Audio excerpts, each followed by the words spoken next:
Good evening and welcome.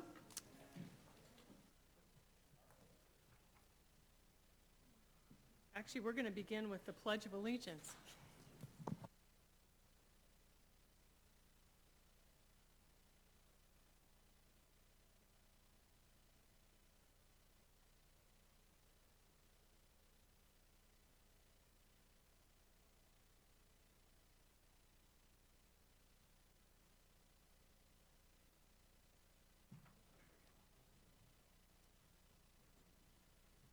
Good evening, everybody.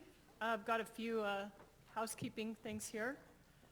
Anyone requesting to speak to the board on any agendized item or any item not on the agenda, please fill out a speaker request form. These look like this. They're by the door over there. We have a goldenrod color for adults and a bright yellow chartreuse color for students. And we do that because we like to call on the students first in case they need to get on with their lives today, homework or whatnot. So once you fill that out, please bring it to the front to our secretary, Ms. Gillen, seated there, and she'll bring it over to me. Please note that all meetings are recorded. All regular and special meetings of the Board of Trustees and board study sessions are now being streamed live on meeting nights and are also available for viewing the day after the meeting by accessing the district's YouTube channel listed on the district's webpage at ESUHSD.org under the Quick Links section. The board is not able to respond to items that are not on the agenda or any personnel issues. Please do not state the names of individuals. Your comments will be noted and will be directed to the superintendent and/or the appropriate staff member for response. Each speaker will have 3 minutes to speak. The timer display will indicate when your 3 minutes have concluded, and we have a timer here behind me and also at the back of the boardroom. Please speak directly, clearly into the microphone and state your name for the record. And we have translation. Can somebody please make the announcement for Spanish and Vietnamese translation? Hay traducción disponible a través de algunos audífonos ahí al lado derecho. Quý vị nào cần có nói tiếng Việt thì có cô Hương ở bên đây sẽ dịch ra tiếng Việt cho quý vị.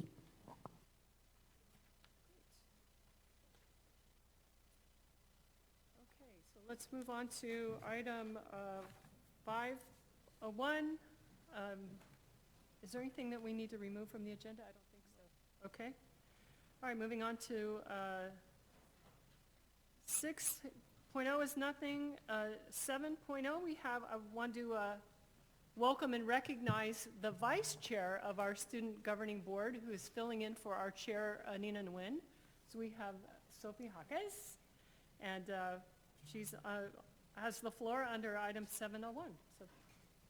Hello, good evening. I'm going to give the report for this month's Student Governing Board meeting. This month at our monthly meeting, we had a very informative and eye-opening presentation about the LCAP. After the presentation, we discussed which data was surprising for us as students and agreed that the information regarding the A through G requirements and excessive absences were the most surprising for us. Besides that, we also had a conversation about what our biggest concerns based on student input for our different school sites were, and we found that our top 2 concerns was the drug use on campus and its effect on campus environment and the academic and social standards that cause stress for our students. Besides that, we have been active in our individual school sites with our student assembly board, but that pretty much concludes this month's Student Governing Board events. Thank you. Thank you, and welcome again. All right, moving on to 7.02. Eager to hear from our student representatives from Foothill High School. We have Ismael Lepe, Andrea Orta, Nayeli Suarez Tamayo, and Manuel Arango, and I hope I did not butcher those names too badly. But come on up.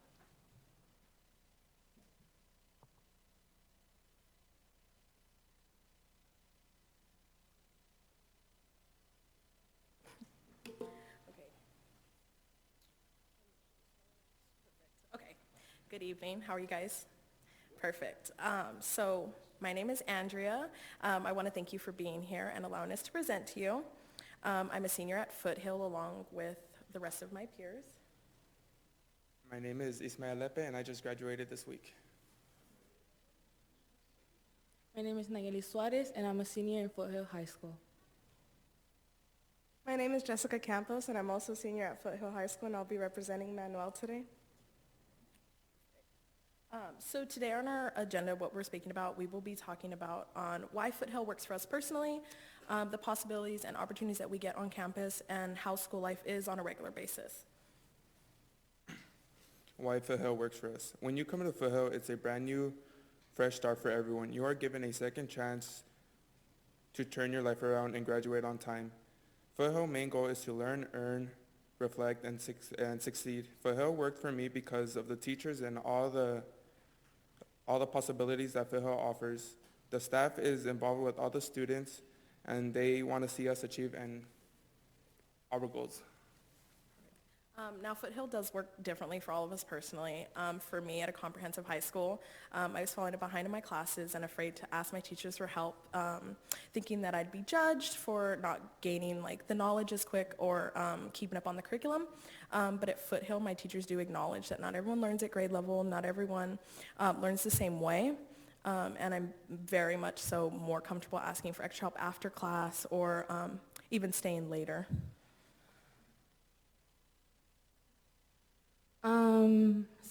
Some opportunities that Foothill has is CAO, which stands for Credit Earning Opportunities, in which our staff set up events after school so students can attend and earn credits. We also have special projects in Cyber High, which is offered to all the students on campus who have missing credits in various subjects. We also have Saturday School, which allows all students to catch up on any missing work and to be able to earn credits. Grades and credits every 6 weeks. Our semester is way different than other schools. You can earn 1.5 credits every 6 weeks. That's it. That's why it's important to come to school every single day. And dedication staff. Staff is always walking around during lunch and brunch and communicating with all the students. And our school days is way shorter than any other school because we enter at 8:45 and get out at 1:30, which gives other kids get a job or take care of their little siblings. As for the school environment, when I transferred to Foothill in February of 2019, I do have to admit I was a bit nervous and skeptical about the student life and most importantly the learning environment, considering the negative stigma that surrounds continuation schools and the students who attend them. But I soon found out that students there were eager and determined to earn credits toward their graduation and to lead a more successful future.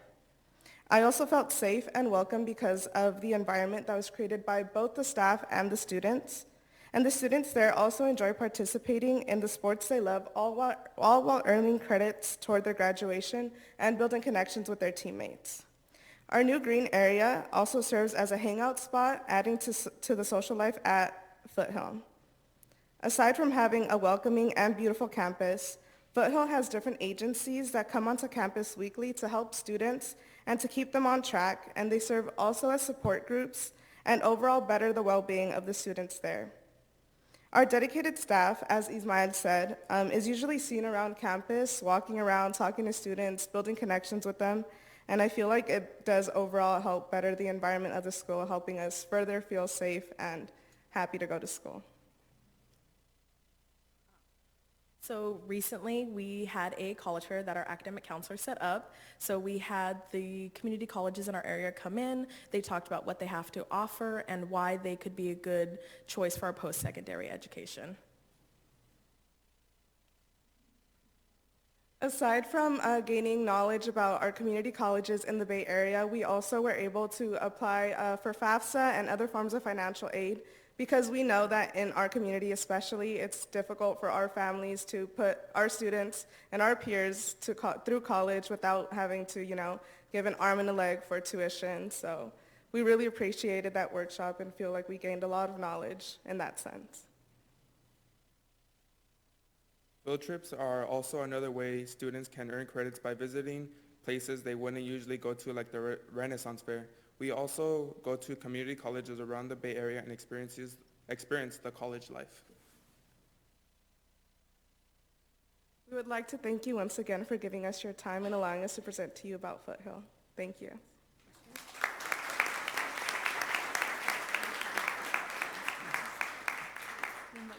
Any questions? Sure. It's always special to hear from each of our schools, and Foothill especially has a place in my heart in knowing the journey of our students and the way that that school has developed its culture, its programs, its care for our students and our community. And it was great hearing each of you tonight just tell the Foothill story. Thank you for being here tonight. I'll echo that. I really appreciated hearing from each of you too, and it sounds like great things are happening at Foothill, so thank you for sharing that. Yes, likewise. And CEO, was that done purposefully? I love it. Future CEOs here, seriously. You being here and presenting not only the experience that you and a lot of your peers are having is really, really impressive.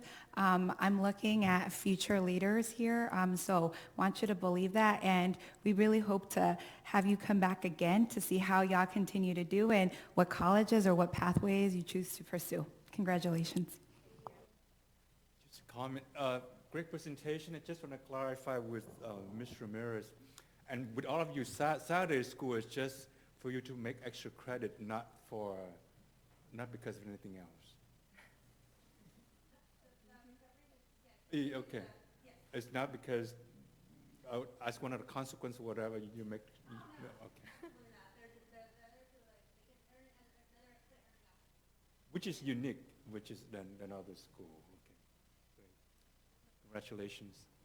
Thank you. I want to echo that I've been visit Foothill several times. Every time that I come to visit your school, and I'm really impressed. Especially now you have a new building that for your, I think not graduation night, but it's also the place that you can call as the home, for all of you. So I'm really proud of your work.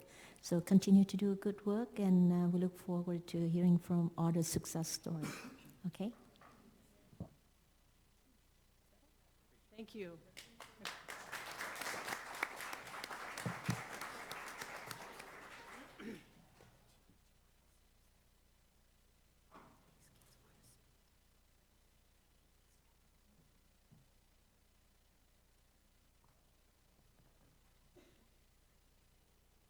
Okay.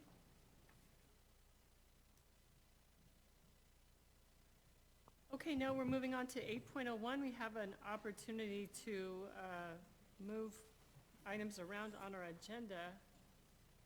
But does anyone have any suggestions? I think we're okay. Okay? All right. Moving on then to 8.02, discussion or action on Alpha Cindy Avitia High School Charter Renewal Petition. We'll turn this over to Mr. Vanderzee. So as you know, 2 months ago, Alpha entered its renewal or petition for renewal of its charter. Last month we had the open hearing, and they presented some information about their school.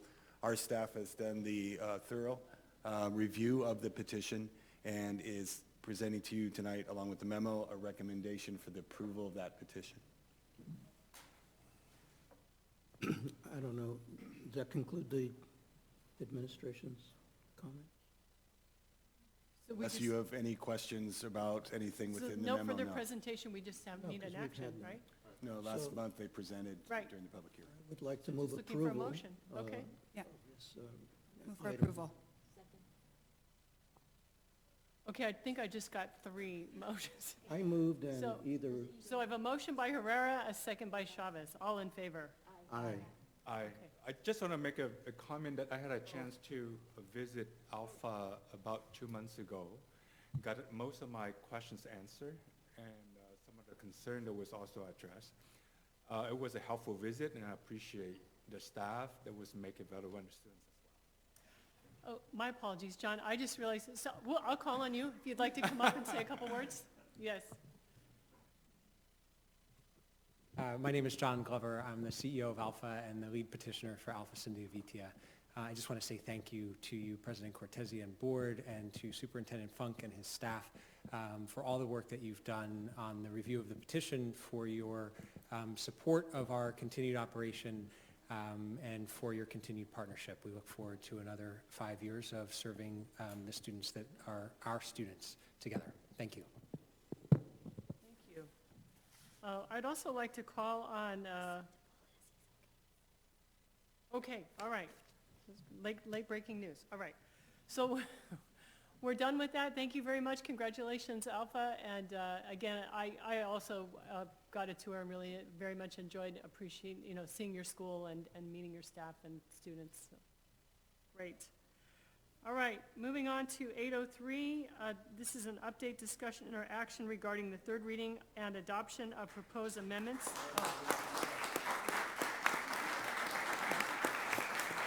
Delayed reaction, okay. Okay. All right, we'll give you a minute to. I know, that happened pretty quickly. Wow, they had Good job. a few people here. Well, they were concerned about.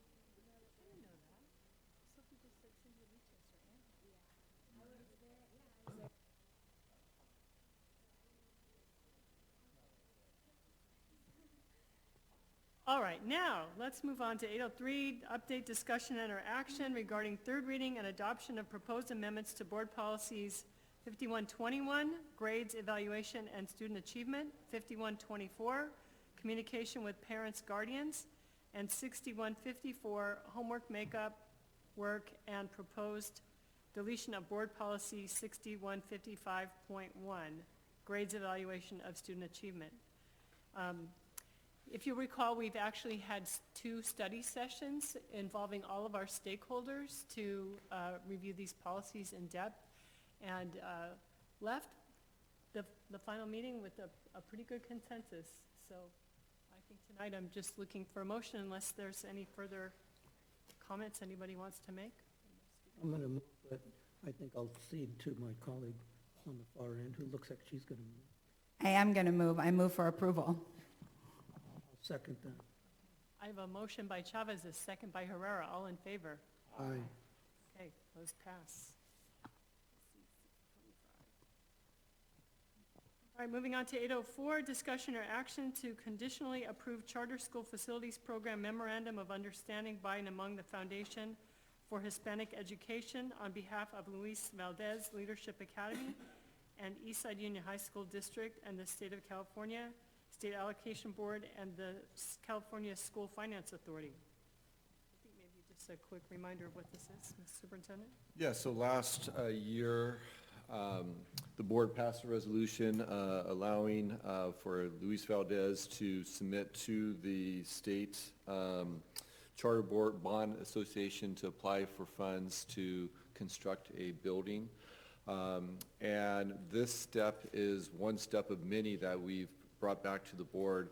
This is simply an MOU between us, LVLA, and the state in terms of we are in support of and moving forward with their process of building a two-story building at Yerba Buena High School in the current footprint, which is actually next to the building, which is the tennis courts. So this is just a step in order for them to get their funds released so that they can continue down this path of planning. So I recommend moving forward with it. Okay, I'm going to make a motion to approve this MOU with Luis Valdez Leadership Academy. I have a question before. I'll second that. Yeah. My question is, if LVLA did not have enough fund for the construction, and I know that they have state already mentioned in here that the funding from state, and so it's going to be impact our YB high school and facility if they don't have enough fund, and what's happening? They're going to have to hold everything back, or how does it work? Because I know I already approved it in last year about the resolution, but I'm still on a concern about YB facility will be impact if the construction will not be on time, and who gonna handle that, and how is it gonna impact if the funding was didn't have enough for construction? Well, so they won't begin construction if they do not have the funding for construction. And so once the funds are released and once they finally get their plans through DSA, if there are cost escalations, then they're going to either have to seek further funding or reduce their scope of their project. So it's not going to impact Yerba Buena in a sense, because the first thing that will have to happen is the tennis courts will have to be removed and redone. That's the first step. And so Yerba Buena will have a brand new set of tennis courts before they even begin the construction. And so every phase of construction is going to be at the cost of LVLA. And so we will have that in part of the final agreement. This is just the MOU to release the money from the state. We still haven't finalized the final long-term lease agreement. So that they won't even start construction until that is. Okay, so yeah, I'm fine. I just want to be cautious how will be impact. As you know, that construction project always going to take a little bit more longer, as well as more funding to accomplish what they plan to do. As every year, going to cost will be a rise, a little bit much higher. So that's just what I would concern. Yeah, so what we will be doing is that when we do the final agreement, all the parts that involve Yerba Buena, that money will be pulled and put into accounts to make sure that money is available to do that stage, because each stage is a separate stage. So they're not going to be able to build their building and then come back to us and say, oh, sorry, we don't have money. We're going to pull that money, and then they'll have to use the remaining money budget that they have to deal with the scope of what they want to build. So they're the ones that will shrink their scope, not the work that they have to do for us. Okay, all right. Thanks for your clarification, Chris. Okay, great. So I have a motion by Nguyen, a second by Herrera, and I failed on the last two votes to get the provisional vote from our student board representative, so I will correct that now and ask you how you vote on this issue.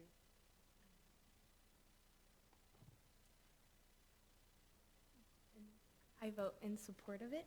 Thank you. Okay, all in favor? Aye. Okay, that's unanimous. And if you have any comments on the previous regarding your vote, this is the opportunity to say so. On the previous, which would be grading policy, the policies around grades and attendance. Do you have anything to add to that? Do you support? For the record, let the record show. All right, thank you.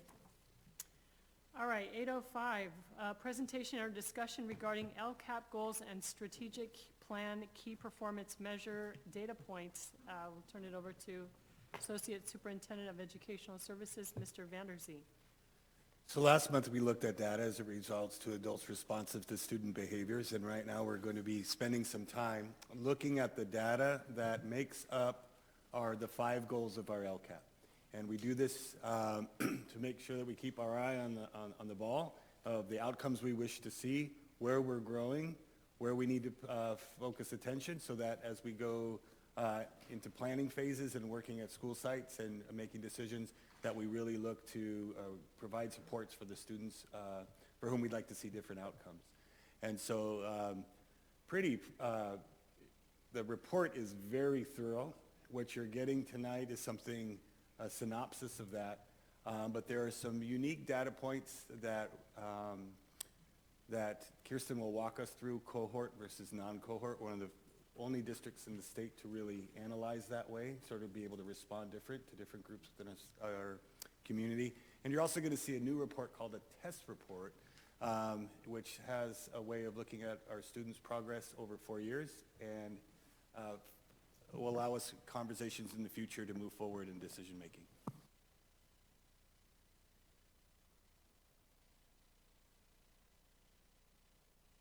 Okay, there we go. My name is Kirsten King. I'm the Director of Assessment and Accountability, and I'm here to do the annual data report tonight. As usual, when we go through the data, if you have questions or comments that you want to make, it's probably best if you do it as we go along. It's easier to understand things when we're looking at the data presented on the slide rather than waiting until the end. So feel free to go ahead and do that, and that's important.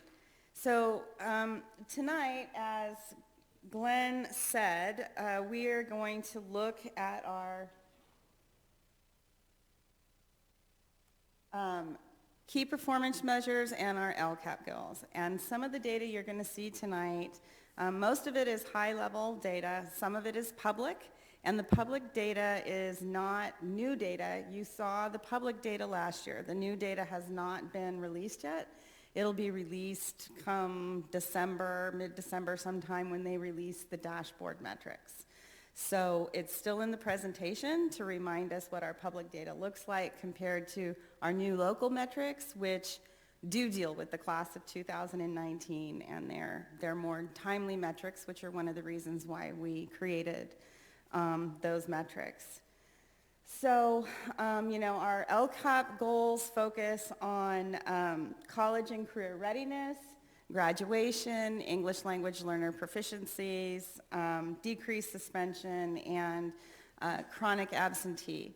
And those are aligned with the key performance indicators that the board came up with, gosh, I think it's been maybe 6 years now, that since we looked at those. And some of the big differences is we look at the dropout rate on the key performance indicators, and that's in the report, but it's not in tonight's presentation. So tonight, when we look at our data, you're going to look at it a couple of ways. Overall, which is going to show us some indicators in, are we moving in the right direction? Are our metrics increasing or are they not increasing?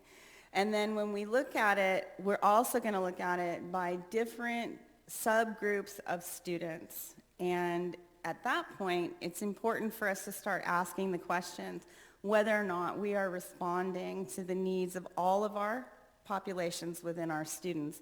And are there systems that we need to look at and put in place, like what you just did tonight with grading policy, that are going to actually make some positive changes and respond to some of the needs of our students.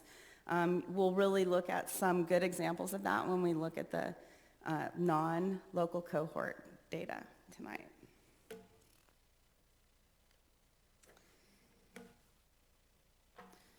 Sorry, it's really hard to look that way and talk to you guys at the same time, so I have it here. So as we look at the data, please keep in mind what our actual district demographics look like.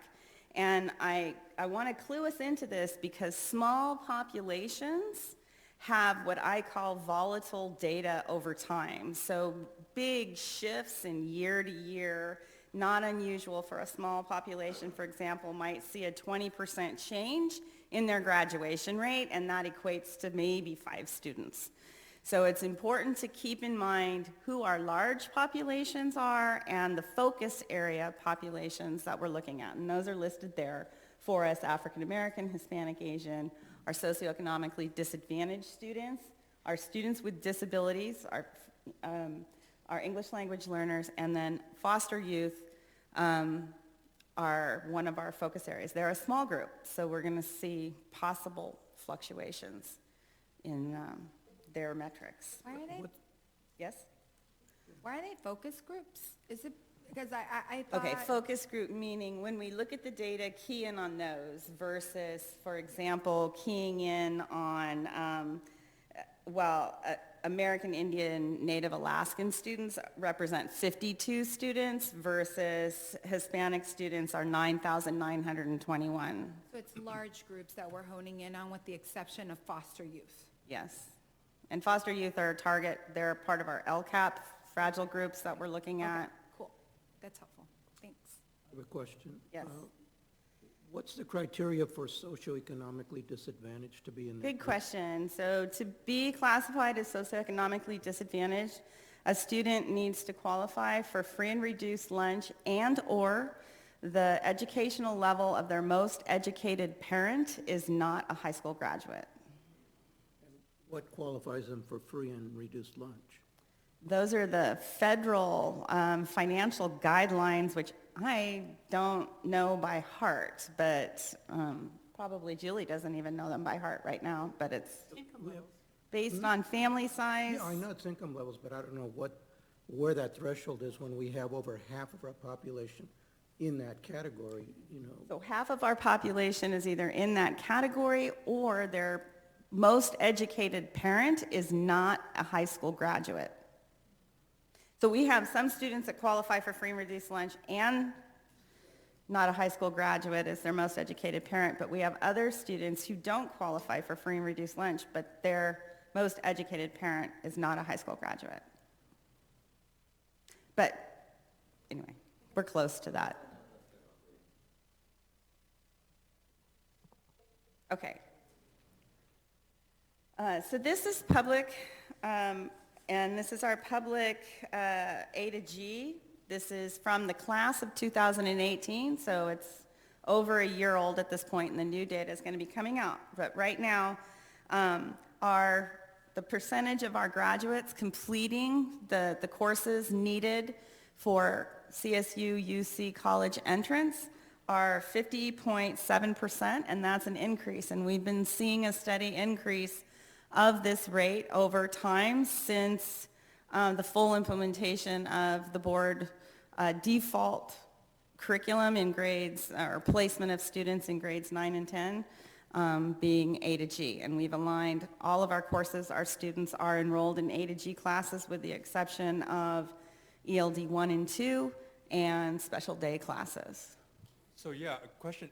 Why is there such a discrepancy or disproportion comparing Asian students to Hispanic or African American students? Because A to G is a default curriculum and so on. So why is there that difference? So students have to earn a C minus or better in the coursework in order to get UC A to G credit for that class. You can graduate with a D. Why we see the gaps in our system is because we are not responding to all of the needs of all of our students, and that's part of what we talked about in, I don't know, like the third, fourth slide where we talk about our commitment to equitable East Side communities. And that's where we're looking at our implicit bias. We're looking at biases that we may have in our systems, then we're not responding to all of our populations. So that's a different area, okay? No. Okay, so I guess the disparity or disproportionality, or whatever you want to call it, is even though they're all placed in A to G classes, however, because they didn't get a C grade or more, they did not qualify for, or they did not pass those classes. Therefore, there's that disproportionality. Is that what you're saying, or? that's what causes a student not to be A to G ready when they graduate. So we can graduate with 4 years of English, D's in 4 years of English, but we would not be A to G ready in English. Therefore, we would not be an A to G grad because you would have needed to have had C minuses all 4 years. And also, correct me if I'm wrong, but students or families can opt out of being on the A through G route. Well, right? It's not really an opt-out. All of our courses are A to G. So you can't take a science class that isn't A to G unless your IEP indicates you need to be in a special day class, for example. We don't actually have a science class that you can take for graduation that isn't. The differences arise where our graduation requirements, for example, are 2 years of math, but our A to G requirements are a minimum of 3 years of math. And so by default, most of our schools place students in that third year of math and require some sort of input from the parent, a parent conference or a meeting in order to take them out of that. Yeah, so it is doable to not complete that class or not continue in that route. Yes. Kristen, did you lump some English learner into the Hispanic and Asian category? Because Yes, we have English language learners in all of our race, ethnicity categories. Okay, so that's why you don't have a classification to really identify how the English learners doing with A2G, that subgroup. I mean, I'm just kind of curiosity. We do, actually. The next slide shows us our special populations. So over there on the left are our English language learners, and we see that only 25% of those graduates are satisfactorily completing the UC A to G requirements. Is that because the language, the English, subject is harder for them? That's what they would not achieve a little bit higher above ratio? I think that there are many reasons why an English language learner student may not complete the UC A to G graduation requirements. Grades earned in coursework is one of them. Another would be if it's a short-term English language learner, they may be coming into our system later in high school and not have had the same opportunities to take the full sequence of courses. So there are different reasons. So do we know how many are they that they came in just halfway of our school? I don't know the exact answer to that, but I can tell you that 2/3 to 3/4 of our English language learner population have been in a U.S. school more than 6 years. So the vast majority have been here for more than 6 years. 6 years, okay. So the percentage, still depend on how many English learner that establish their life here a little bit longer, right? Because I know that was for immigrants when they came here, and so it's going to be much more harder for them to take a second language, in English learner. So I think it's if we can help and support that subgroup, so we something that because they also is maybe first generation, in their family to graduate also, so it's going to be a big subject, for all of these immigrants. So you'll see in a few other slides where we look at some data specific by English proficiency and for our English language learners by long-term and short-term for their English proficiency exam and on the 11th grade Smarter Balanced exam, which have instructional implications for those students. And so we'll explore that a little bit later in the presentation as well. Thank you. Yes. I actually noticed a really interesting trend. For both English learners and migrant education students, both subgroups increased, and particularly migrant ed more so than the county and the state. Do we know if that's happening at specific sites? Is it a specific district strategy, or is it just random that happened? I cannot answer for sure. I know that we have a strong migrant ed program within our district, and maybe that's something we want to learn more about at another point in time. And we have district services that provide service no matter where the student is located throughout the campus. So I don't have a detailed breakdown right now, but those are good questions. Okay, on we go. It would help if I would press the forward button. Okay, So this is our locally defined cohort data, which means it's timely. We have 2019 graduate data for this. It's not a year old. It's current. So let me remind everybody that our locally defined cohort are students who begin with us on the first day of grade 9 and stay continuously enrolled through their senior year. They either graduate, drop out, or they stay with us until the end and they don't graduate, okay? So that is our cohort. And right now, when we look at the cohort, 60.2% of our students are completing, graduates are completing the A to G requirement, which is higher than our public rate when you combine everybody. About 70%, and it's been that way for the last couple years since we've been looking at this, 70% of our students are in the local cohort. We have higher A to G rates for students that are in our local cohort. Yes? Excuse me, I was going to ask, is that because if, let's say, someone transfers from another district, the credits don't transfer with them, or do they go based off of a different system based on district? So you hit on a hot topic where it's a systems issue that our system is not responding to the needs of the students that are moving between districts. And oftentimes the courses aren't perfectly aligned, or the time that the student moves is in the middle of a semester. And so those are the things that we need to look at and put safeguards in to ensure students receive the credits that they deserve from their transferring district. Is there already a type of support in place for the transfer students, or right now do they not have any besides the school counselors that everyone has access to? Support, we are learning and trying very hard to respond. We've flagged them.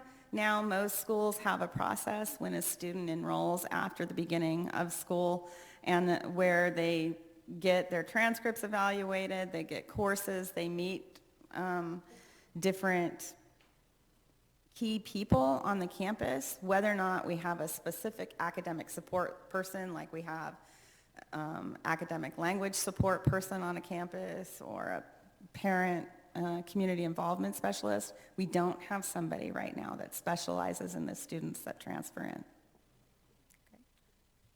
Kirsten, I know that this is the local defined, and it may not be the right time to ask this question, but we started looking at locally defined back in 2013. The next slide's going to, I think, show, or eventually will show, just the state A through G completion rate. But when the board passed the resolution, if I recall correctly, back in 2011, wasn't our pass rate 30%, 32% as a district? I would have to look back on the other data. I'm sorry, I just don't have it. It was a lot lower, definitely a lot lower. The public rate. There's been double-digit growth since the board passed the resolution. So like this is the public, so this would be, the public state rate is 50%, east side is now, well, 49.9, east side's at 50.7. And yeah, we were more like in the low 30s when we began. It's not on here because they technically changed the definition, so we're not supposed to put them side by side and compare them anymore. With the non-local cohort, that would be like 30% of the students. Just because they're not there doesn't mean that they're not also graduating, right? Like there's... Yeah, we're going to look at that. So we do have... How did I miss that? So it sort of came up for me too, and you're bringing it up right now. When I was doing this, we haven't looked at the non-cohort A to G rate. We've looked at the non-cohort graduation rate, and that's going to come up in a few minutes when we start looking at the grad rate. We haven't actually looked at the non-cohort A to G rate. So that's why you're feeling like there's something missing, because it is. Yeah, we'll get to it.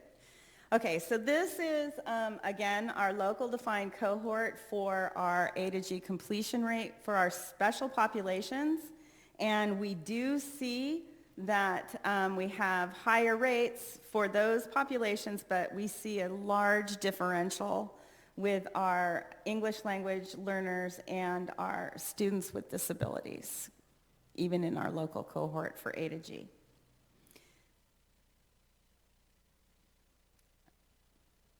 Okay, so A to G completion, like graduation, is a 4-year statistic. It takes students 4 years to get to that point, and if we're only measuring at the end point, we can never get ahead of the game. It's really important that we begin measuring these at each grade level. So we designed an on-track measure that specifies what courses students, would be passing with a C or better to be on track for graduation. So freshman year, that's like, math and English. So what we see here is about 53% of our freshmen are on track for A to G walking into grade 10, and that decreases to 29% for our juniors. So it gets less on track. Yes?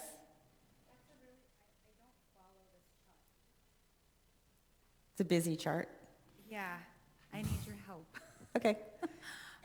You want me to orient you to the chart?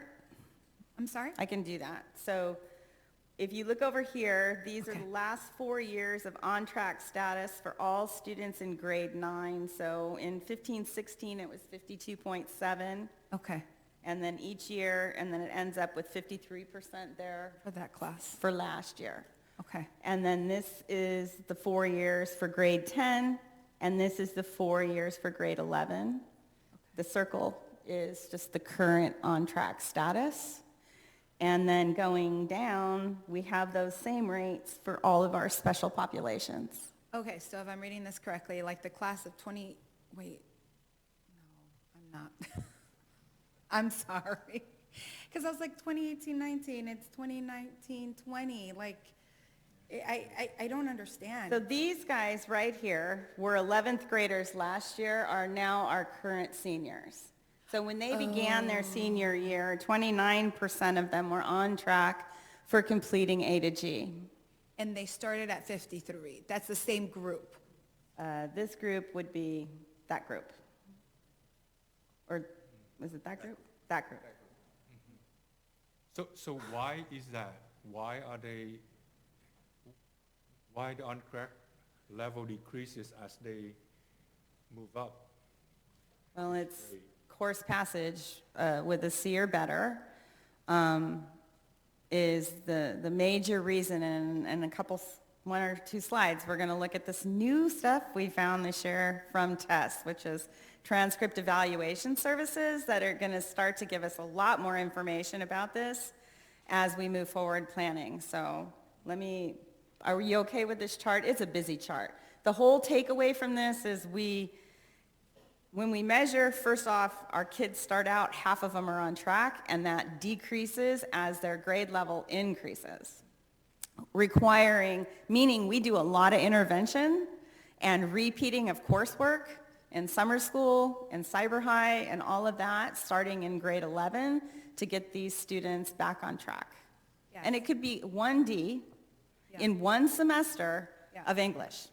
Yeah, and they become. And they they're add to not that on- percentage, yeah, and so this is a good indicator that the strategies that we should be using should be focused, like, as they go through their Yes. high school experience, not necessarily to wait till 11th grade.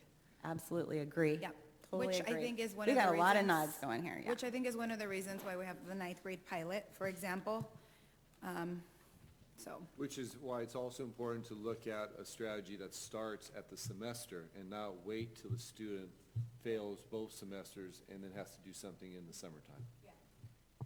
Yeah, so we really pull out this data for planning purpose and for the purpose of analysis. And when we presented this to the students on Monday, they started to break it down, right? So, and we work backwards, right? So it's the group that's 29.2 in 18-19 was at 41.8 in 2017-18. We don't just want to compare them to the previous group. We want to chart cohorts along the way. And as you know that we've added counselors and started looking at grade level implications for what type of counseling is necessary. This allows us to go and like what is failed at each grade, where is failure occurring at the grade level, what are the instructional implications, what are the counseling implications, so that we can respond to them. And a lot of our conversation that we had was trying to see what we could do to get more support early on, rather than just waiting until it might be too late to make up all that work and taking many extra courses rather than just one or two. But yeah, so I think that was kind of, we were all in agreement about that. And a lot of the students were saying that they felt personally that they didn't have any support the first few years of their high school career. So it's definitely something to look at. Yeah, I think in general, we wait until junior year. Yeah, well, with our grading policies that we just passed, hopefully that'll provide more clarity and, you know, at least the students knowing where they're at on a more regular basis across the board, and hopefully that'll help as well. Kind of quick question back to Yes. the page 10. For Native American, grade 9, we have 31.3, and we skip 16, 17, and we come back with 17, 18, and we skip 18, and from grade 10 and grade 11. So I'm kind of, Yeah, what's up with that? What's up with that? So what's up with that is our Native American population is very small. So at the first slide, I think it was 52 students district-wide. And when we have less than 30 students in a particular population, we're not even going to put them up there, because then we get such shifts that it's really not meaningful data in that respect. If it's more than that, we'll include it. So when you see blanks, it's because the population was too small for that given year. Thank you. Okay, so for me, this is this year's exciting piece of the presentation. It's new. It's called TESS, Transcript Evaluation Services, and it's something that UC has been putting together for a while and has improved over the years. And we had an opportunity to have all of our schools in TESS this year. And so we uploaded students' transcripts, and we get back an analysis that it's similar to what UC does when they evaluate their transcripts for students for eligibility to the UC and CSU systems. And they provide us back a lot of reports.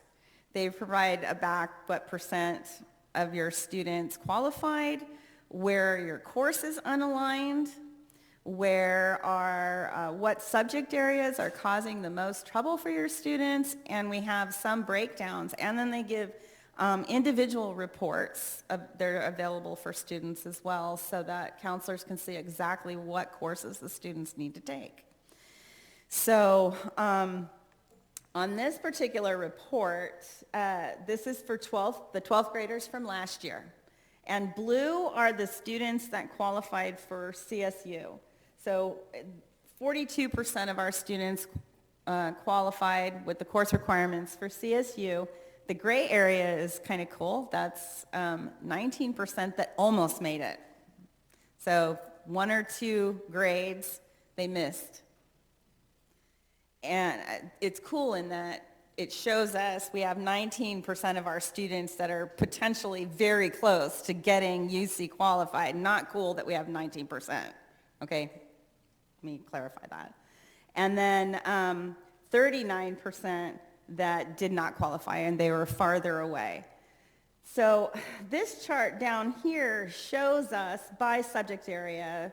The top one is history, social science requirements, and it shows us that 78% of the students met the social science requirement.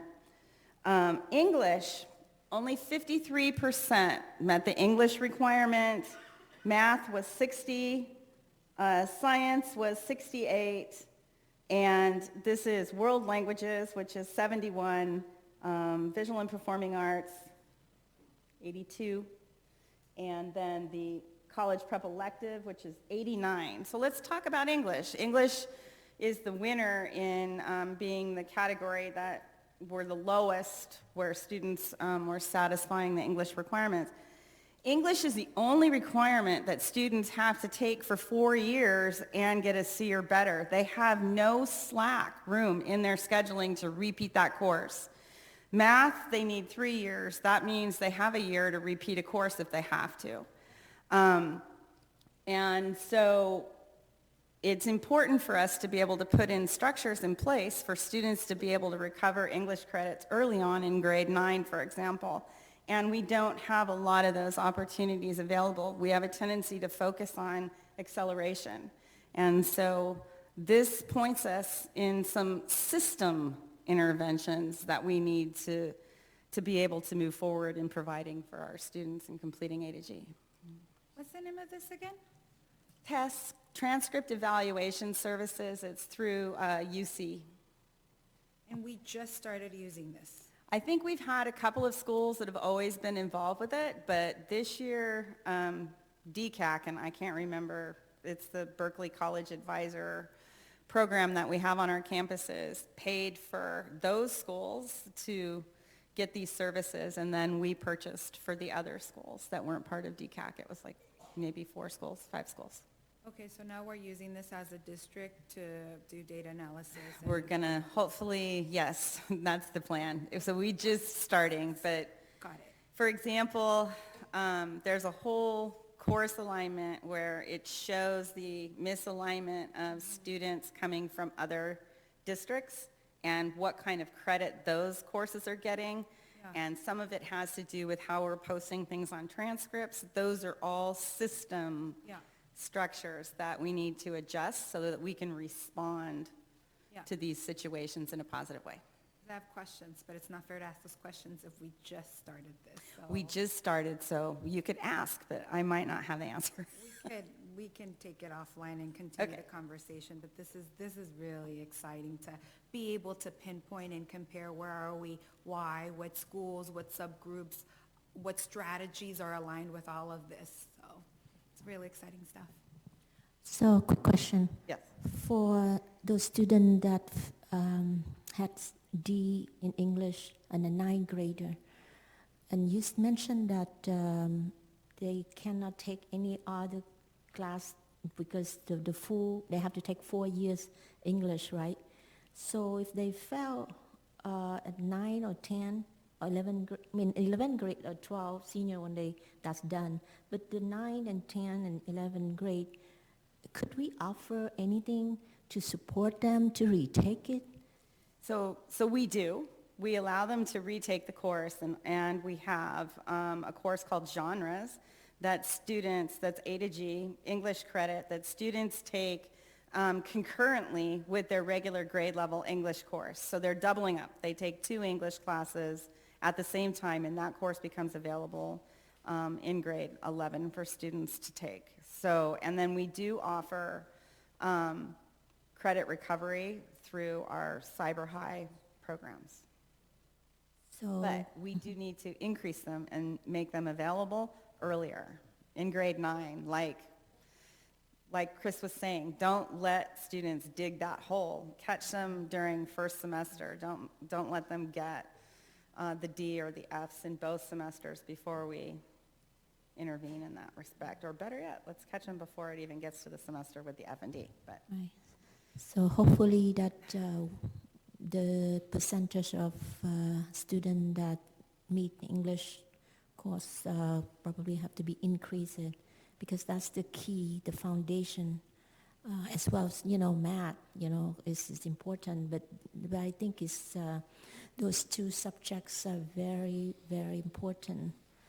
I think it's when we identify,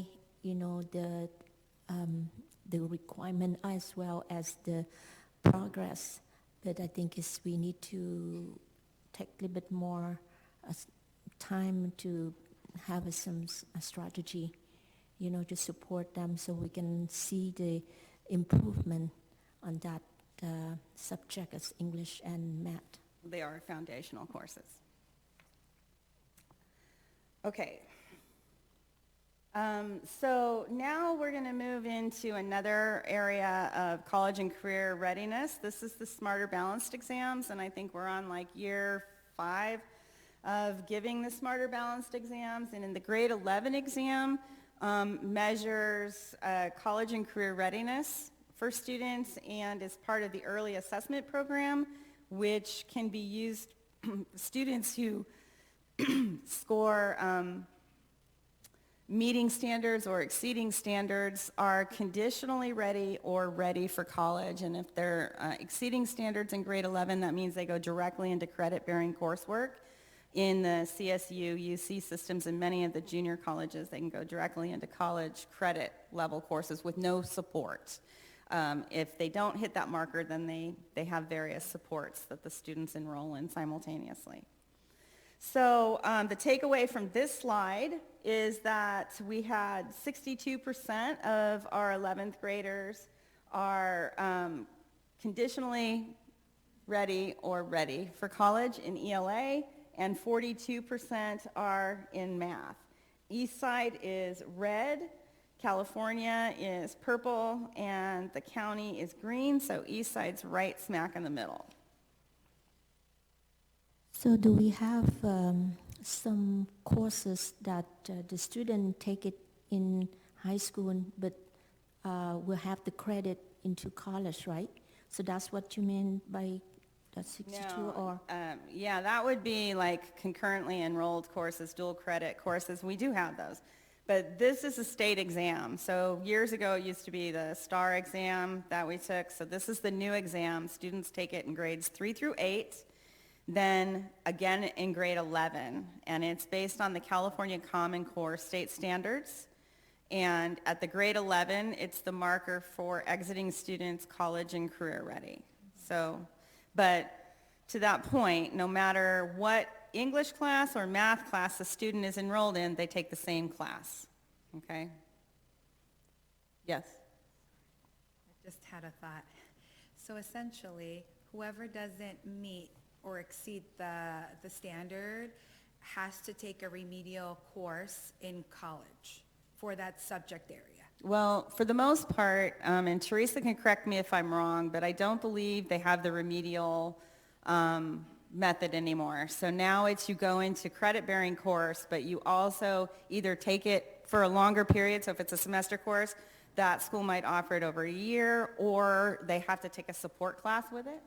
But also, before she answers, students, if they pass an AP exam in English or in math, Substitutes it? it substitutes it. If they score a certain level on the SAT, it substitutes it. Oh, so it's one of the three. Yeah, and specifically with the CSUs, they're using now multiple measures. And so they're looking at it more holistically as opposed to just one final test scores. And so for example, in the English, students coming in, freshmen, are asked to do a self-reflective assessment where they themselves are saying, yes, I'm ready to take on college-bearing English credit, or no, I need additional support, and it's determined for the most part by the students being self-reflective. So that counts in whether or not they end up being in a specific course? Correct. Wow, okay. Thank you.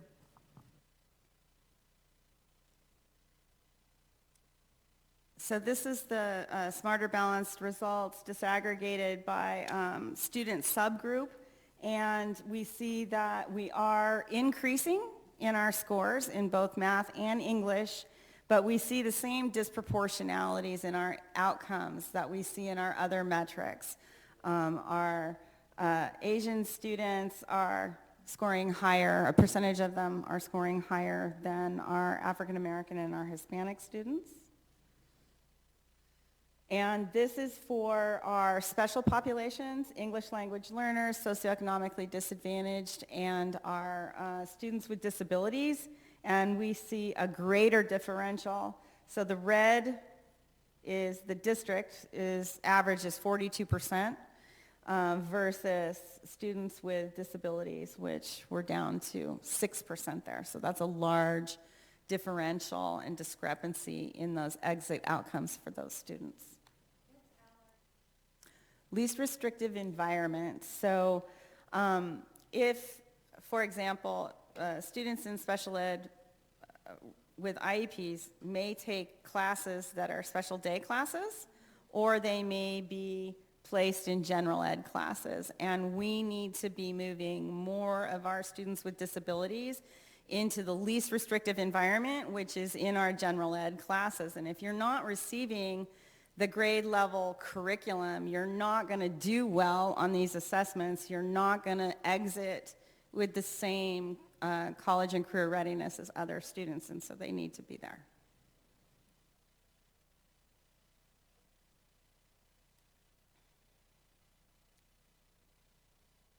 Okay, now we're on to graduation rate.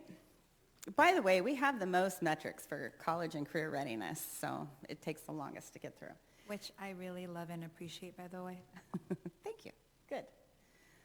So this is the public graduation rate, the four-year public cohort rate, which is different than ours. It's a year out of date, so the most recent data is for class of 2018. Our grad rate was 86%, and it's increased. Again, our graduation rate has been steadily increasing for us over the last, 6 years, I think. And we see that we have disproportionality in our exit rates. So we are graduating Asian students at higher rates than we are our Hispanic and African American students. So we see the same disproportionality. Even though we saw increases in those populations, their exit outcomes, we still see the disproportionality. We're not responding to all of our populations. So this is our local cohort graduation rate. So these are the students that are with us beginning freshman year, day one, staying with us through their senior year. And what we see is very high exit outcomes for all of our groups. They're above 90%. The differential between those groups is less than 10%. So that goes away. And we see that those groups are all increasing. But those are students, that's 70% of our population that's with us for all 4 years. When we look at our special populations, those groups are still exiting at high rates, all above 90%. And again, we see a smaller differential, but those are our special populations, again, that are with us all 4 years. This chart represents our cohort and our non-cohort. Our cohort graduation rate is represented with the bright green bar, and our non-cohort, which are the students that for whatever reason aren't continuously enrolled with us for 4 years. It may be that they moved for a few months and came back to us. They may have gone to another school for a year, come back to us, but they've moved in and out of the system or came to us late. And what we see, if you look over on the right here, so our cohort district-wide graduation rate is 96.9%, almost 97%. Our non-cohort, so the other 30% of our students, their graduation rate is 74.5%. That's over a 20-point differential in their exit outcomes. So this is an area, and we've talked about it a lot tonight, where our systems need to adapt to the needs of those students and those populations.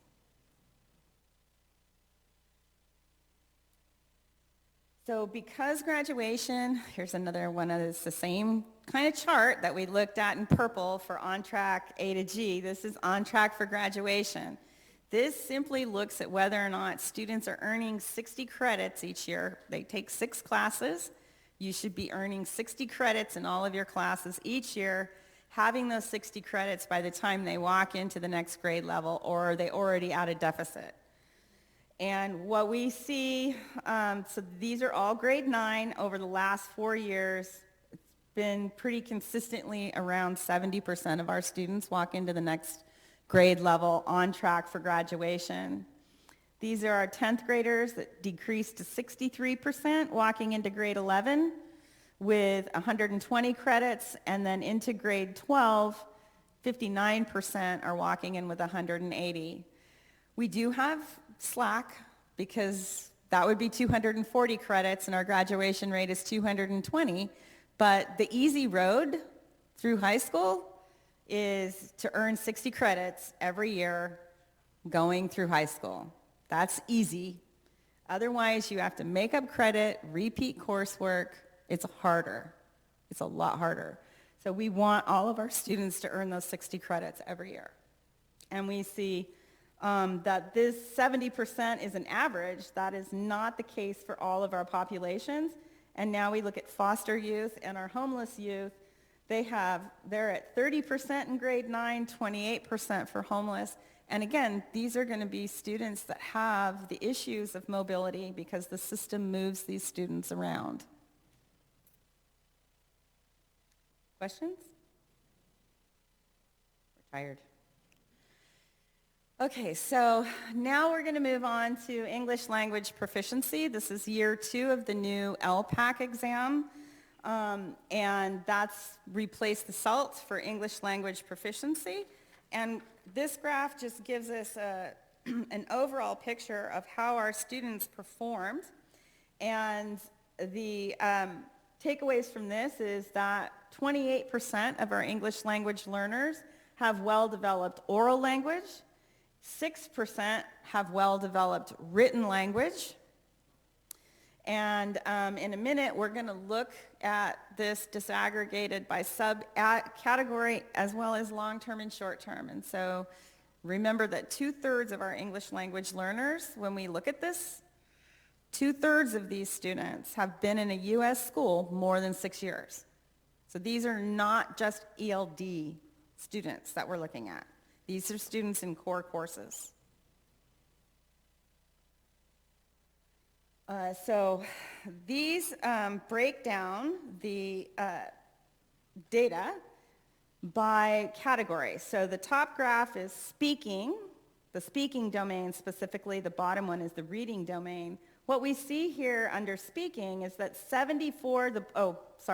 blue bars, long-term English language learners. They've been here more than 6 years. Yellow bars, short-term English language learners. What this shows us is that 74% of our LTELs and almost half, 43% of our STELs, scored well-developed in speaking. So their conversational speaking, oftentimes you wouldn't know that they were even an English language learner, and that's masking their need for support in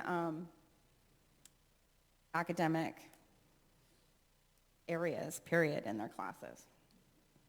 In reading, when we look at this,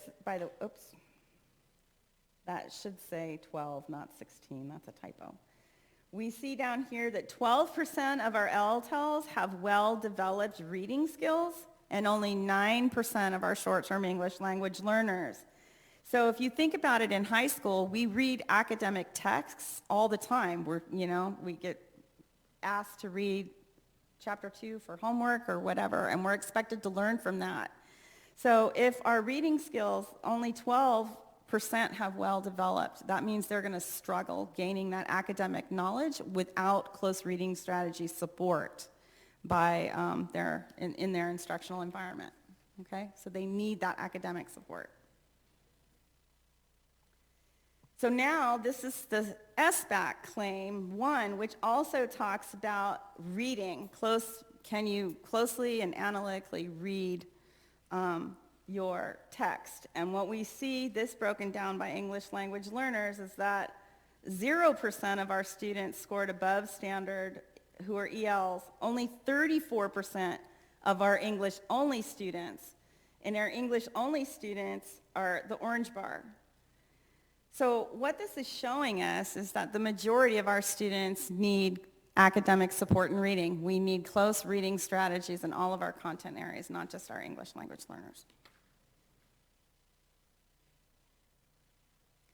This shows the 2 other domains in listening as well as writing. So 9% of our long-term English language learners have well-developed listening skills, and 9% have well-developed writing skills. If you think about being in a high school level course, you have to absorb information and learn information from listening to lecture and being able to write notes. So they're going to struggle with that without intervention and adaptation in the instructional environment.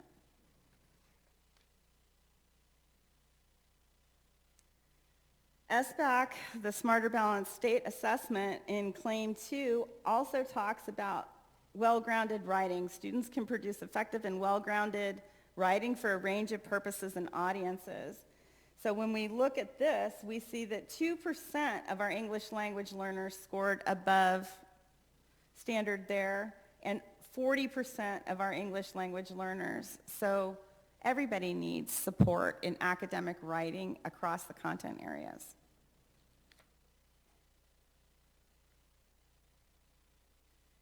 So we'll go through this one, hopefully a little bit more quickly. This is, oops, I got out of sequence. This is suspension data. You've seen a lot of that, a lot more detailed. In fact, Mr. Vanderzee just presented on that. And so this is just the public data associated with that tonight. And the takeaways from this is we've seen a lot of improvements. Our suspension rate is going down. The number of students we are suspending has decreased, and the total number of suspensions has decreased. This also shows us the suspension rates disaggregated by subpopulation, and Mr. Vanderzee presented on that last board meeting as well. We see disproportionality there. We suspend African American and Hispanic students and special needs students at much higher rates. So this is the last data slide tonight. And it's on chronic absentee, which is another metric that the state measures. By definition, a student is a chronic absentee if they miss 10% of the days that they were enrolled. So if they were here for a school year, that's 180 days. If they miss 18 or more days, that puts them in the chronic absentee range. That's 3 absences per grading period, okay? And so what we see is that overall, 13.5% of our students in 18-19 were chronic absentees. And we see also, even when we look at this data, we see disproportionality, which, you know, school attendance, welcoming school communities is what we want in order to increase these metrics. Excuse me, really quickly, has there been research done based on the disproportionality and just to see where that stems from? Are you talking about attendance rates and disproportionality, or? Attendance and the suspension rates, is there maybe like an underlying bias with some administration? Is there, like, what are the different problems that, you know, cause this?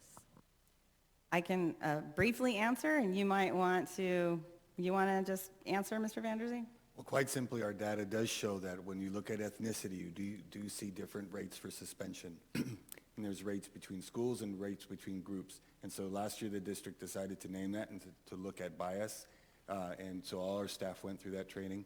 But we also have a stakeholder equity committee that continues to look at this and to try to systematize our responses to students to specific behaviors. Because right now there is inconsistency between sites and within sites in dealing with students of different ethnicity. So the response is to identify it, to identify that there is bias in the system, to train ourselves in it, and then to become more systemic in how we make responses to alleviate the bias when decisions are made. How long do you usually wait until after like a training to see if there was any effect? Well, we continue to look at this data every 6 weeks at school sites and annually, and keep coming back because you'll see it every year. So not waiting at all.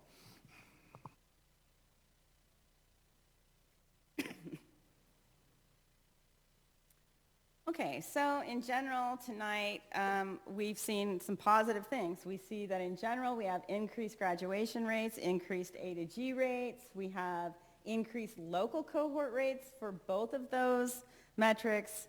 Our local cohort rate is also very high, above 90% for graduation rate. And we see that we have made progress in decreasing our suspensions. Okay, I totally hit the wrong button. There, okay. Came back. We also see those disproportionalities still exist. They exist in every single area. Every area that we've looked at tonight we have seen disproportionality. There isn't one area that we don't see it. We just see it less when we look at our local cohort data. So it's much smaller there. So our system outcomes differ when we look at it by language proficiency, race and ethnicity, disability, okay, and those are the areas where we see our disproportionalities.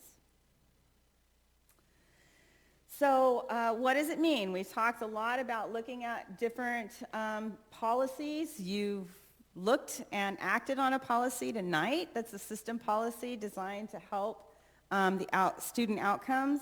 And so we'll be looking at, we need to look at policies, system supports and structures that are helping and or hindering student success. And we need to ensure that we're providing the correct supports in the instructional environment, focus on academic language for all students. And we need to be culturally responsive. So how are we going to respond? So we are beginning the process of not just looking at data and students that need intervention, but we are looking now, doing specific things to actually try to do those interventions. So we find students in our early warning systems or our warning systems that tell us they're in jeopardy of earning an F at the semester, and now we're working with counselors and different components at the school sites to work with those students before they get to that point, for example. We've talked a lot about the instructional shifts that need to occur. We're on full-tiered work for multi-tiered systems of support. All of our schools now are in the training process for that. And as we move forward with that, we're going to better be able to respond to the individual needs of all of our students in our classes, and hopefully that's going to show greater success and lessen the gaps that we see. So Forgot a question mark slide. Thank you for the presentation. I know this data is just a ton of work, so really appreciate all the effort that goes into this. So thank you very much. With an equity lens, I am always concerned about the students in that non-cohort group, especially. I'm especially concerned about the students in that non-cohort group, and I know that we're going to be hearing a little more about them in January. They're on the calendar anyway to hear about them in January. I realize that that's probably not an easy group to sort of assess, or because there's such, I'm sure there's just so many disparate, they're very diverse. Very diverse, yes. In ways that are not very easy to count, yes. To align. But I think the more we look at it, the more we might see some of those alignments emerging, right? We might be able to see some patterns that can then guide us and help us to create interventions. So I would like to continue to keep my eye on the non-cohort groups and maybe even see some of these slides that's really more about them. We do great about tracking our cohort group, and it's encouraging because they look great, but I think it's also important to keep our eye on, how are those students that more transient, I guess, students. So I'm glad we'll be hearing about them, and I just would like to see if we could get a little more granularity around what they're up to. That would be Do my best, I promise. Okay, good. Christine, I have a question. It is very good report that every year we want to take a look at this. And I was wondering on page 9, for students with disability, did we ever take a look at the trend that we have from 2012 go on our way to 2016-17? We have an increase and on 2017-18, 2018-19, do we have a drop, very big, 2%, on 17-18 and 18-19, as 1 more percent. I was curious that did we ever take a look at why that we have that such a big gap decrease for students with disabilities? So I think that's is what am I concerned, as well as. Can I just Sure. ask you, is this the slide you're talking about? Yeah, page 9. Okay. So, looking to the report is really good. It's really good data, but turn around when we see the decrease, the big gap, from 8% went down to 6%, went down to 5%.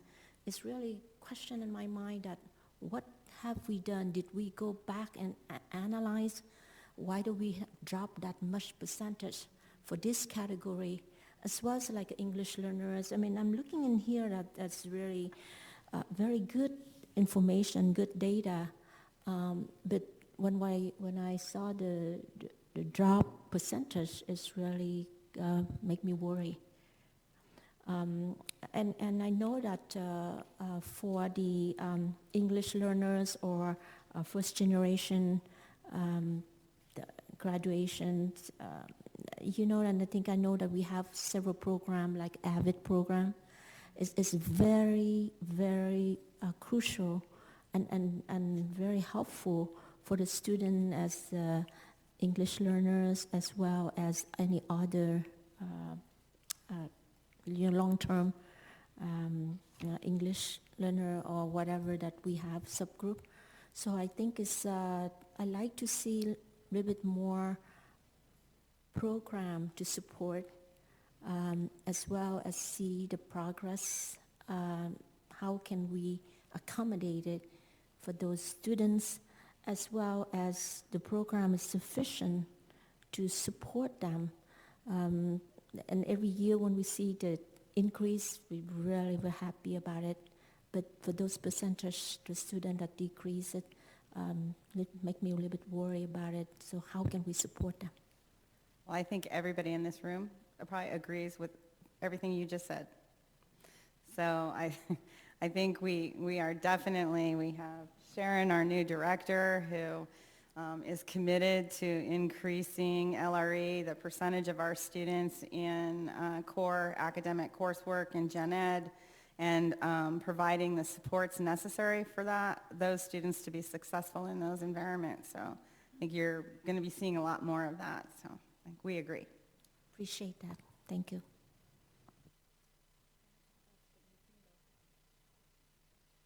I just want to echo our board president's acknowledgement for the depth of this work and what it takes to generate something like this. And I've been on this board long enough to remember when we didn't have these kinds of data systems in place and able to make data-driven policy decisions and so on. So much appreciation, and I was going to add a last comment there, and I forgot what it was, so I yield to my colleague.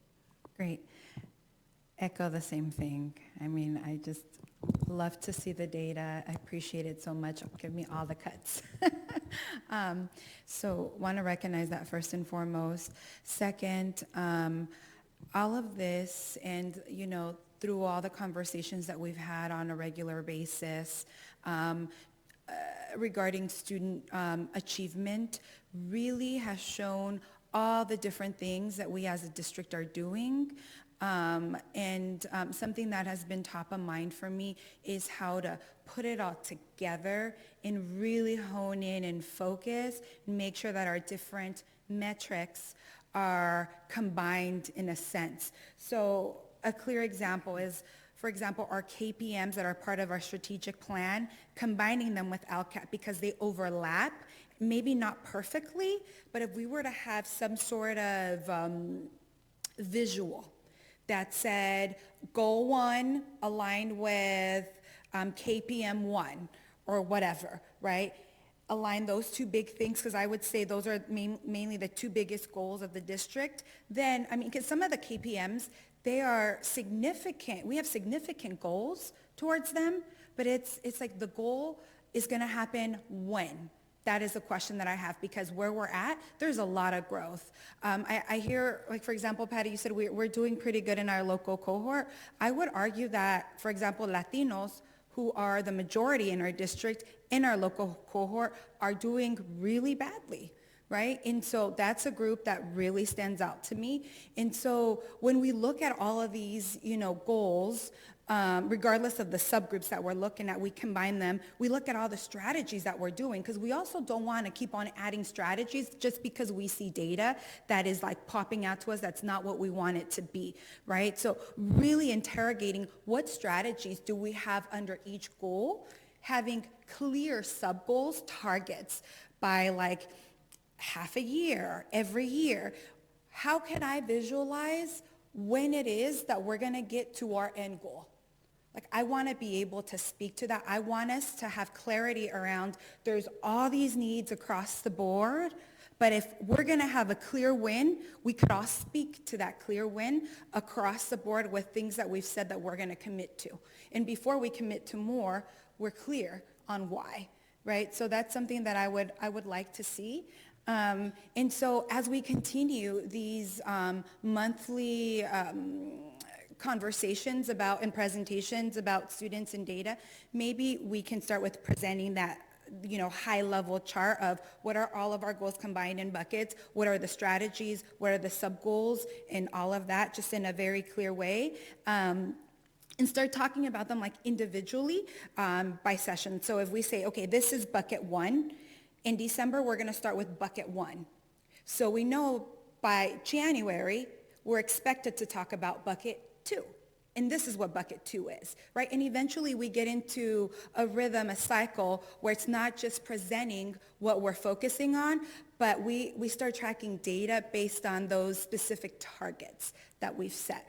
And something that I'm really excited about, and I know we'll only to a certain point fit in, is the TES, right? That's just beautiful. But yeah, that's kind of what I'm leaving with, and I would like to see. I know Chris is taking some notes, and yeah. All right. Well, thank you for the presentation. This is very helpful data information. Glad to see that that we have an increase in almost all areas, either A to G or graduation rates for all groups. So there's still a big concern about the disproportionality in student achievement among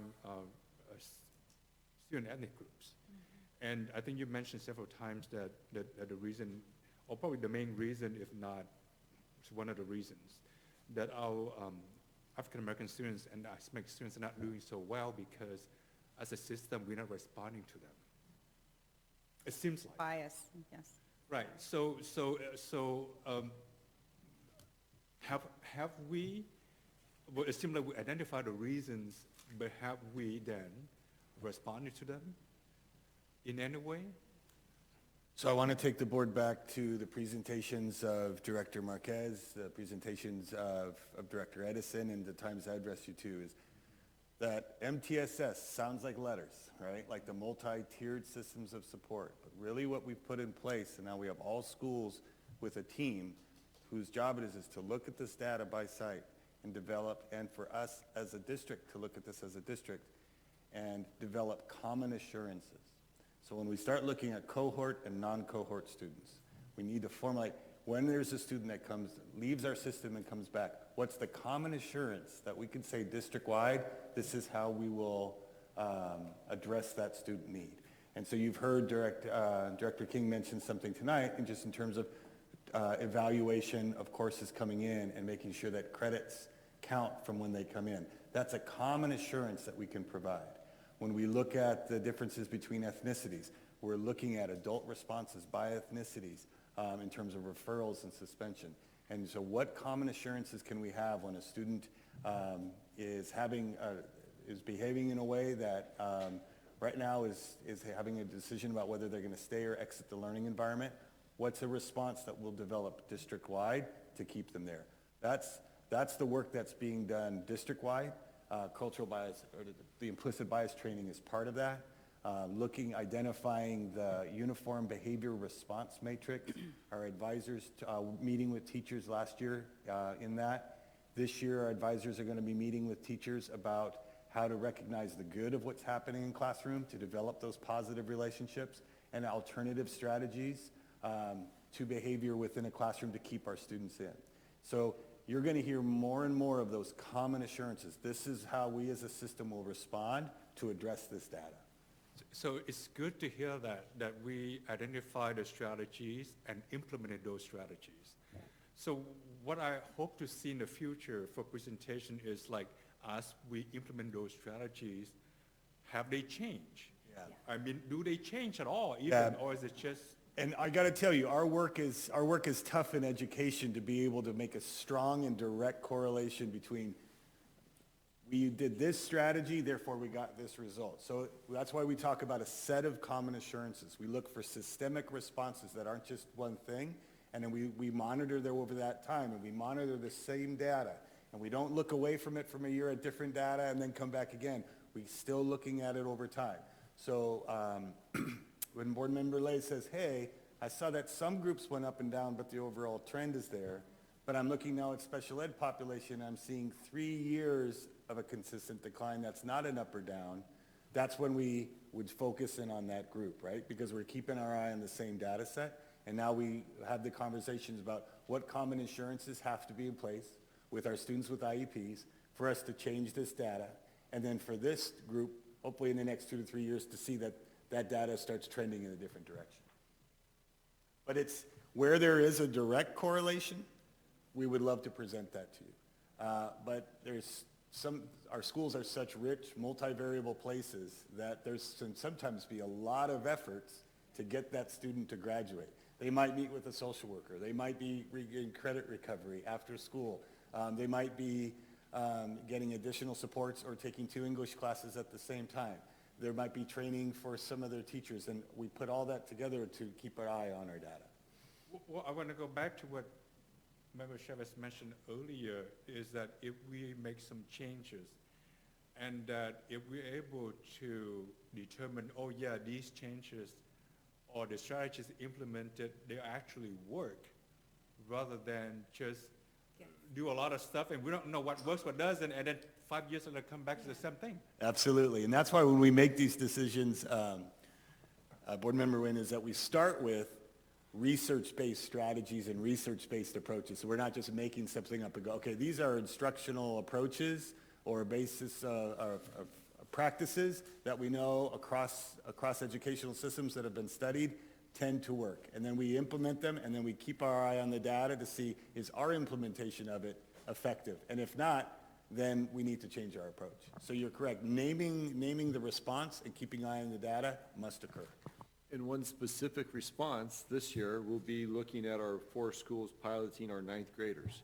Because we will be able to say, this many students participated, these are the strategies within that pilot, and this is how many actually ended with 60 credits or on track at the end of the year. So sometimes we'll be able to give you direct data point on that strategy. Sometimes we're going to say it's a causal effect, but we'll do our best moving forward. Absolutely.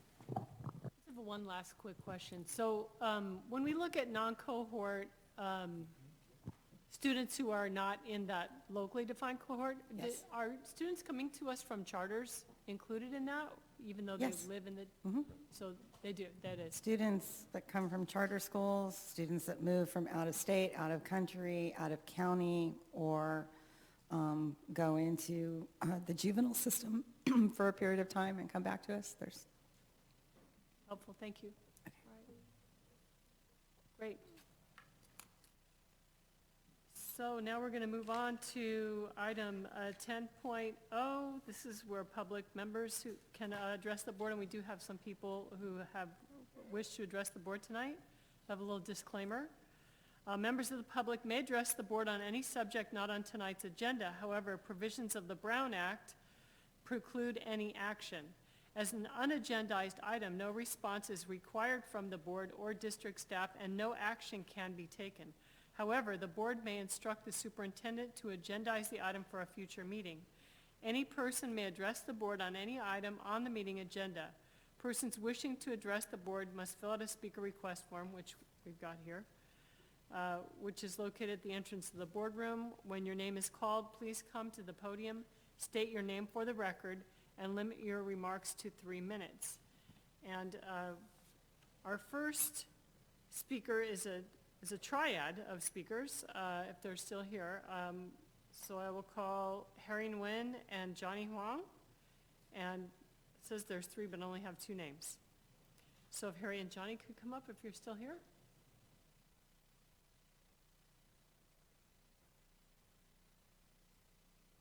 Hello, my name is Harry Nguyen, and my friend here is Johnny Huang.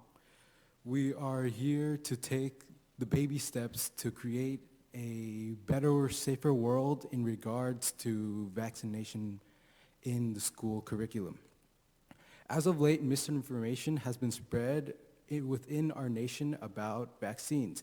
Ideas spread by anti-vaxxers have made people stray away from vaccinations. And this vaccination has led to prove a dangerous threat. In this year, from January 1st to October 3rd, there has been 1,250 cases of measles across 21 states, the highest number since 1992. As of now, the World Health Organization even lists this problem of vaccination hesitancy as the top 10 threats to global health.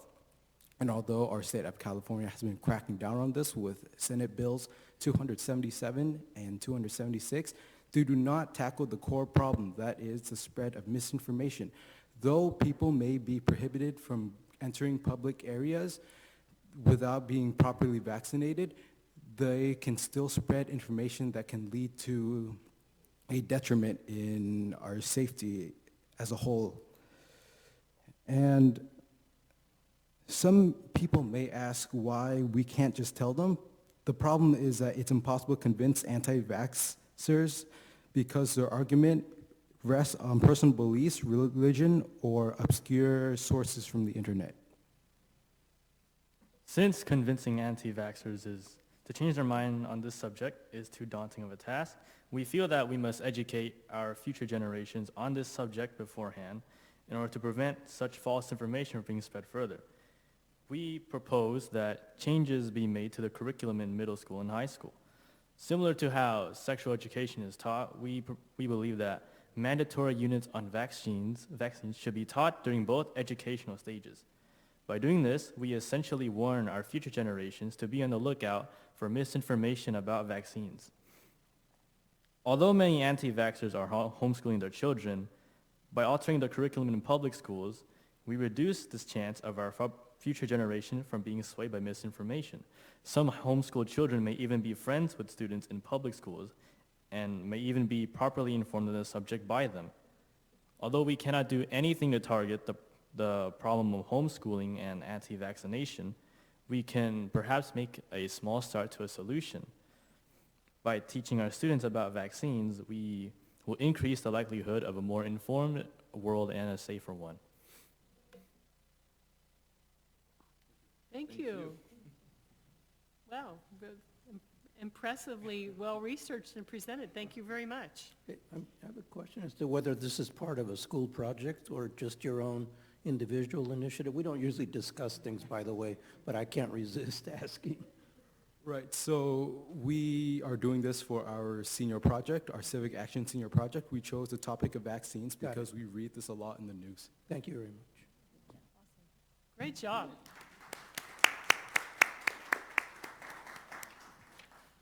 Okay, we've got a couple more speakers. Can I call James Sharon and Albert Christensen?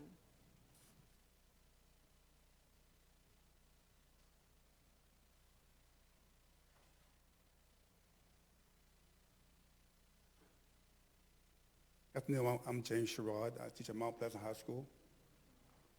And the reason why we're here to talk about the junior ROTC program, can everyone hear me? And the junior ROTC program in East Side, a lot of them been here between 24 to 28 years, and it's a vital program to the school district. I started working here in 1999, and when I first started working here, the district was very fair in how they placed us on the salary schedule based on our teacher experience and our education, which I thought was fair. Over the last 3 years, a lot of the junior RTC pay been reduced because the unions didn't think it was fair that we got placed where we did. Now, the federal government got a federal minimum wage law, which is probably $8 an hour, okay? And the Equal Pay Act of 2010 say if you got people working in the same job, doing the same thing, you can't pay one person less than you pay the other person. Now, we got what we call an MOA, Memorandum of Agreement with the district. And they said that when we come in, that the district can pay us our minimum instructor pay. That's base. But we also could come in and negotiate our pay. Now, if someone tells you that you got in the military, they're going to pay you the same thing you got in the military on a regular job, is that fair and equity? It's not. Now, I heard all you guys talk about equity and fairness. It's also in your mission statement, but yet people say words, but they're not doing the right thing. Last year, we did over at Mount Pleasant over 2,500 hours of community service with the kids. We didn't get any extra pay for it. Now, Mr. Funk was correct when I addressed this question to him at Mount Pleasant, and he basically said, we did what the union asked us to do, which you were correct, sir. You were correct by doing that. But the union didn't do what we asked them to do. We asked them to go in and try to get us on a 192-day schedule so we can take the kids to leadership camp, okay, during the summer and do that. East Side Union High School kids, that's all we asked them to do. But came back, we had 2 different pay schedules. And he can talk about that later. Only thing I'm asking, the junior RTC program are very good programs. Kids love them. I appreciate what the district is doing with the junior RTC program. I don't know how long they're going to be around. I hope they'll be around for 20 more years. I enjoy the job. But at the same time, I think we need to get paid the same as a regular teacher. And that's only fair.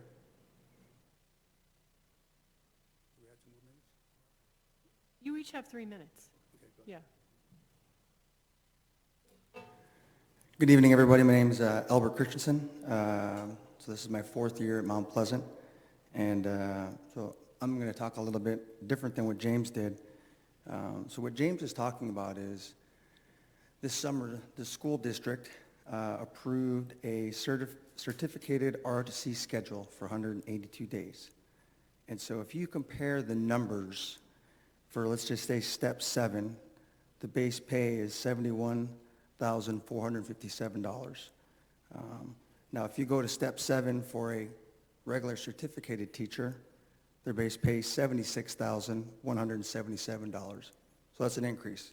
Now, I will say that in our ROTC schedule, there's also a Category 3 stipend. I think that's supposed to kind of even the playing field. But even when you add that up at step 7, there's a difference of $1,232. So according to our memorandum of agreement with the school district, which was signed in 2011, probably before a lot of you were on the board, it specifically says that Marine Corps junior ROTC instructors and such other personnel that are hired to support the program at the host school are employees of the school district. So we work for the school district just like every other teacher. We substitute classes. We attend IEP meetings. We do our 30 hours of required service at football games and back to school nights and graduation, just like every other teacher. Yet we're not being paid on the same scale. And so in a school district that prides itself on equity, how is that fair? That's my question. And so really what we'd like to get out of this is that if you're going to have a separate pay scale for ROTC, that we should be getting the same pay as any other teacher because I'm certificated and I've had my credentials just like everybody else that teaches. So the last thing that I would like to talk about is, and James is right, there's a minimum of instructor pay that is supposed to be the starting point. And I think that's where a lot of the confusion came into play. So hopefully we can have some further meetings down the road to discuss what we can do to fix this. But once again, I'm a regular teacher just like anybody else. So my scare is, now that they've changed this for ROTC, are they then going to attack the world language teachers? Are they going to now have a separate pay scale for them? Should we have a separate pay scale for the art teachers? Because that's kind of what this is starting. Once again, we teach just like everybody else, same responsibilities. It should be fair. Thank you. Thank you. Okay, we're moving on to item 1101, discussion or action to adopt resolution 2019-2020-13 in support for California Schools and Local Communities Funding Act. So I brought this forward. This is a resolution that will be, forget if this is March or November.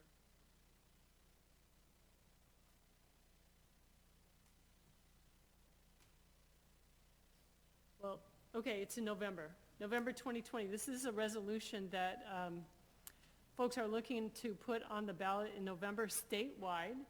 So this is a modification to Prop 13 that would not touch residential properties. This is for really just addressing commercial properties, because as we know, in residential properties, things happen and people grow old and they move and properties change hands on a somewhat regular basis. But with corporations, corporation not being any particular person, even though the people may get older and move away and die in different things, the corporation itself does rarely change hands.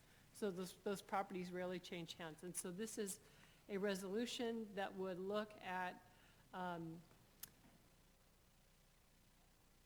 treating treating commercial properties separately, so that commercials, because these commercial properties, many of them are paying very little, essentially the same tax they've been paying since the 70s when this proposition was passed. This would raise billions of dollars for education across the state, and so I'm just asking, would our board be willing to publicly resolve that we support this measure? Yeah, I want to move in support of this, move approval for it. Okay, so I have a motion by Herrera, a second by Lay. Is there any discussion before we vote?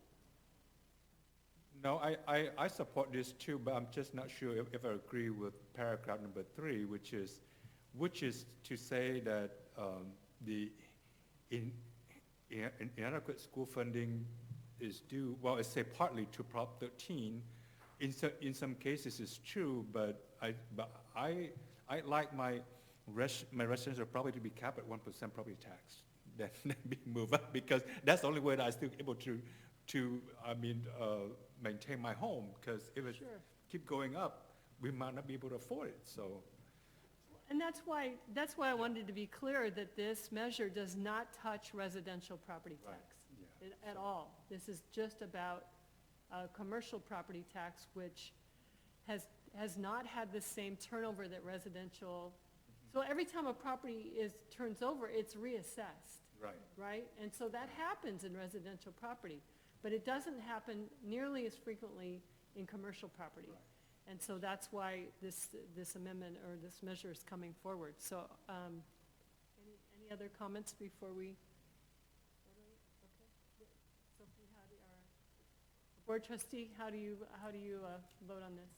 No, I definitely am in support of this change, just because, again, I think this has been said multiple times, but the board strives to be equitable, and this amendment to the proposition will definitely support that ideal in terms of making sure that commercial property that hasn't been reassessed since the 70s and that are still paying the 1970 taxes for that, that they're being held to the same standards as residential property who are struggling to, make it.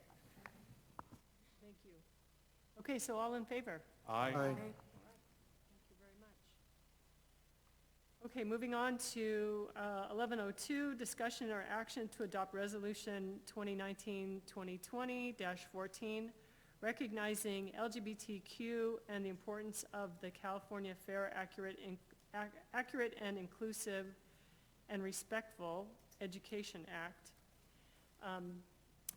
This was something that I was asked to bring forward last month, and I admittedly sort of dropped the ball. This was in recognition of a LGBTQ Awareness Month.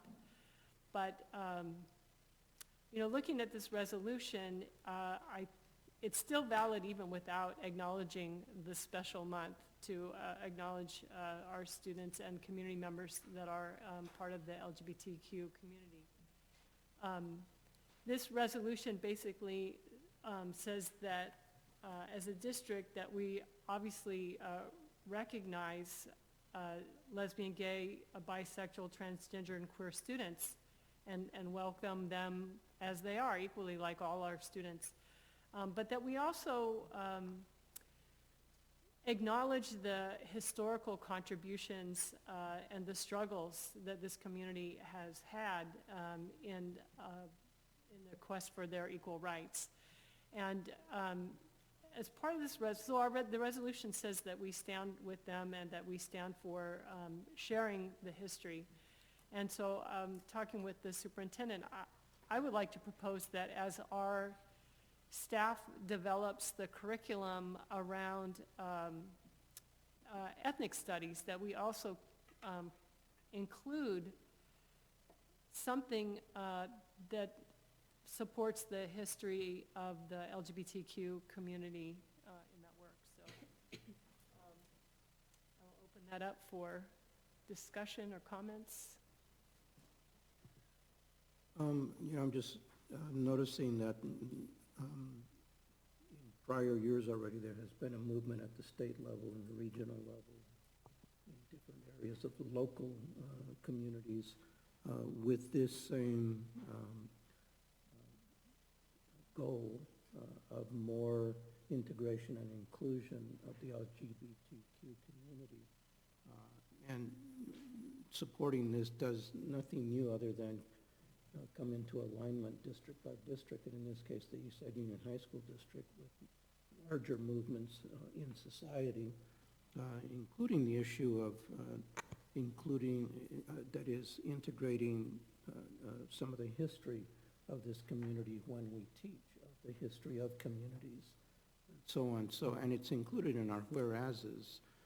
July 14, 2011, the Fair, Accurate, Inclusive, and Respectful FAIR Education Act was passed and signed into law, mandating the inclusion of political, economic, and social contributions of the LGBTQ community, and that the State Board of Education similarly passed a new history, social science framework that includes LGBTQ and American history content be taught. So there's nothing revolutionary here anywhere. It might have been revolutionary 20 years ago, 15 years ago, 10 years ago, but in 2019, just about reaching 2020, we're simply fully aligning with history.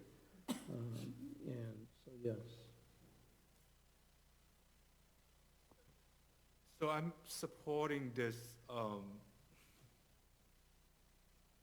resolution with some consideration or reservation in making a requirement for the teachers to include this into the curriculum. And I'm interested to hear from as leadership about the teacher's point of view about making it a requirement for them to teach as part of the curriculum, especially if they don't believe in the issue or the cause. What would it do for them? Well, let me also say this, that the request by President Cortese falls in alignment of the state curriculum standards that have already been adopted by the State Board of Education.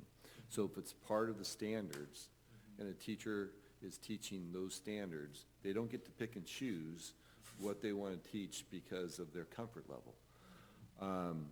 But I also want to be hesitant to say that the freshman orientation to culture and identity may be an appropriate place for this topic, but I do not want this freshman class to be a catch-all for everything that comes to the board.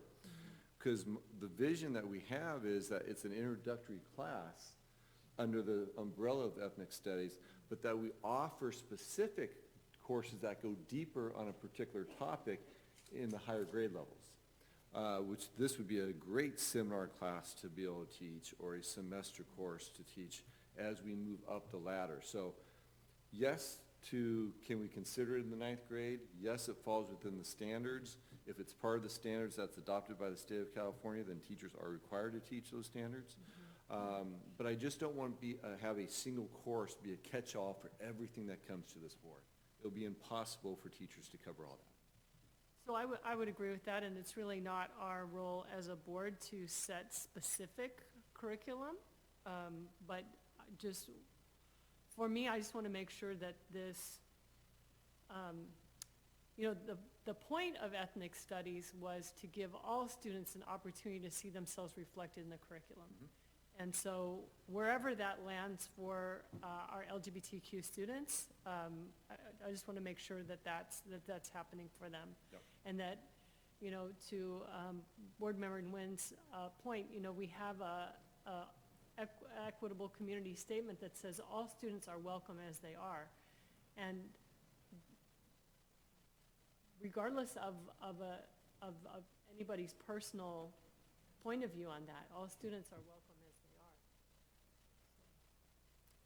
are. I'm in support of this resolution and the courses that have been suggested, but I want to ask, has there been any consideration of a possible implementation of specific LGBTQ plus studies, but in terms of sexual education? Because as we know, that's a very important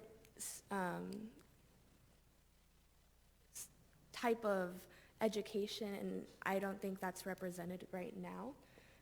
But while we're on the topic of the inclusion and the curriculum helping and educating everyone and students feeling like they're reflected in that, has there been any consideration in that area? Well, I'd have to leave that up to our Director of Curriculum Instruction, who is working with our Instructional Program Committee and then a subgroup of social studies teachers around this particular topic. We know that we'll be bringing an update to the board this spring, piloting that freshman class in the following year, and then bringing forward a final recommendation at the end of that year. Yes, and I think specific to your question, we do have a mandate from the state of California that includes a comprehensive sexual ed curriculum that we are supposed to offer to our kids between grades 9, somewhere between grades 9 and 12. And so in the past, it was offered in our biology courses. And so currently, for our 10th graders who didn't receive it last year because of the change into NGSS, we have Planned Parenthood that's going to be coming out to all world history classes to be offering a portion of those lessons. And one of the main units and lessons is around, yes, the biological, the reproductive, but it also speaks to gender expression, gender identity. It speaks to sexual assault, human trafficking, and so all those aspects that go into just what sexual health is. that encompasses all the newness of things that we're dealing with as a society, such as human trafficking, that has shifted from what we knew growing up with sexual ed, which was just kind of reproduction and anatomical things. Now it's far more comprehensive. And so that's being implemented this year, or was there a change last year? No, it's been implemented since the mandate came through, and it was done through biology classes. So if you were in a biology class your freshman year, it was about a 15-day unit that biology teachers received training in. Because of the shifts, it became more, like I said, about a variety of sexual health as opposed to just the anatomical. And so with the changing in the standards and the demands placed on agencies, we moved it from there, and this year are doing it through our world history classes. And what year was that implementation shifted? From biology? Yeah, for the biology class. Last year. Just the first class that didn't get it through biology was this year's 10th graders. That's why we're hitting them through their world history. Okay, because that has been a concern that's been brought up in, I know personally my specific school site when we've had our student assembly board meetings, and so I don't know if it's reached us yet, or our students have been able we just, to the first one benefit will from be Andrew Hill, and they're doing it in phases, so Andrew Hill will be the first school to get the lessons from Planned Parenthood. Thank you. Madam President, so the question and comment by our student representative reminds me that our younger generations are more acclimated, acculturated, inclusive, accepting of all these issues in a way that older generations still struggle with, you know, and so I just appreciate hearing the student voice tonight.